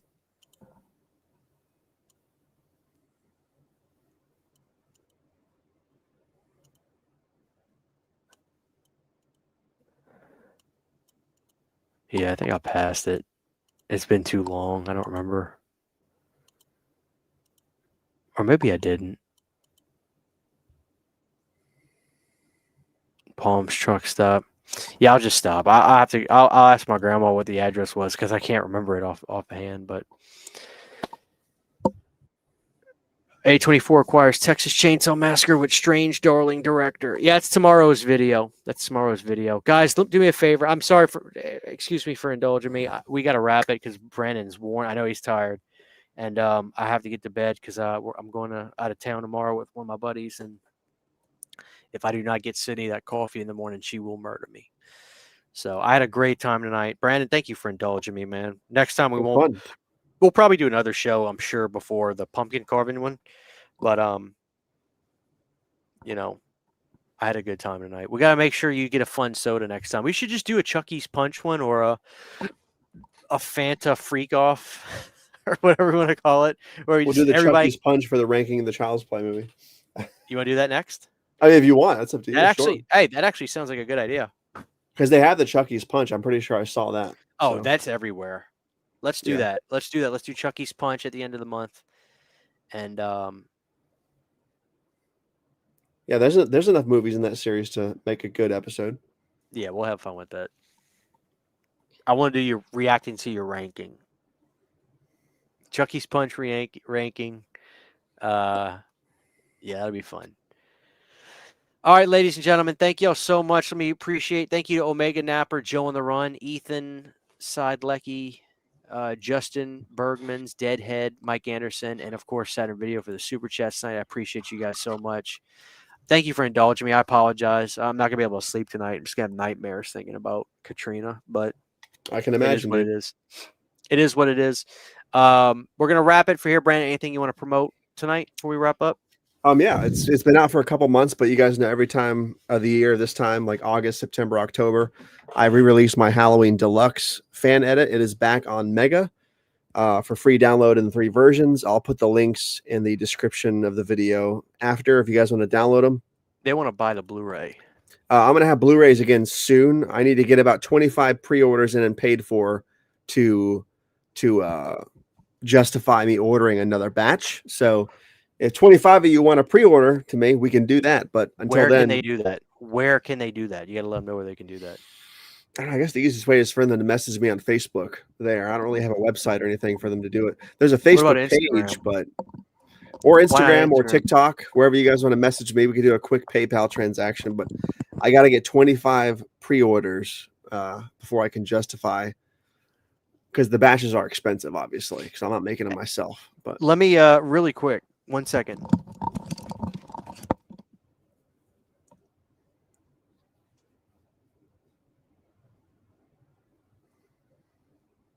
And there's no menus in the disc. I've made it just as my brain's not working. It's so late here. It's as for God's sakes, I cannot think of the word I'm looking for. It is as non-shrunk as possible. So I didn't do as many. It's autoplay with chapters. So it's actually like no bullshit. It's actually really nice. And the Blu-ray case is not cheap. The artwork is good. I think they are Blu-ray Rs, but don't let that deter you for any reason. The actual edit is seamless, and I've seen different versions, but it really is good. So I mean, obviously, I'm not saying this. I'm not getting anything from Brandon's, doing these at all. But I'm just saying it's actually good and it looks great on the shelf. Are you doing the same artwork? Or are you going to do different artwork this year? The same. I'm going to use the same one. Yeah. Yeah. So guys, if you want that, Brandon's he's not making money off of it. Like, it's not him just because, but he needs the money to basically pay for all the, the cases and the discs and stuff. And that's what it's all about. So and when you buy it, you're not buying it. You're basically donating to the Sunday the Vampire Fund, and I'm sending you the copy. That's how it works. So, yeah. So people, just really quick, Brandon, describe in a nutshell what Halloween Deluxe is. So it's a 2019 edit that I released in 2019. I started working on it in 2018. It's really nice, edited in Premiere Pro with really high quality rips of the film. Not the 4K versions, obviously. Maybe I'll do an updated version at some point. But it's the film seamlessly blended together. It's got in my opinion, the most seamless transition from Halloween 1 to 2 available. It's got different music cues, adjusted music cues. I added lightning effects. It's got different intros and outros as far as the credits go. A little stinger at the end. All the television and deleted scenes are in there, at least for the most part. I have them reformatted. Added some film grain to them. Try to redo some of the lighting effects. Really make it really, really seamless. Yeah, I think it's good. I think it's really nice. So there you have it. And if you want it, guys, message Brandon on Facebook or Instagram and get your pre-order locked in. Thank you. I got one last year. Was really cool. Might have to get another as a gift to someone. There you go. Awesome. Thank you. All right, guys. Tomorrow's video, we'll be talking about Texas Chainsaw and A24. As far as All American Massacre stuff go, I'll let you guys know here because I like to give away secret stuff on the shows.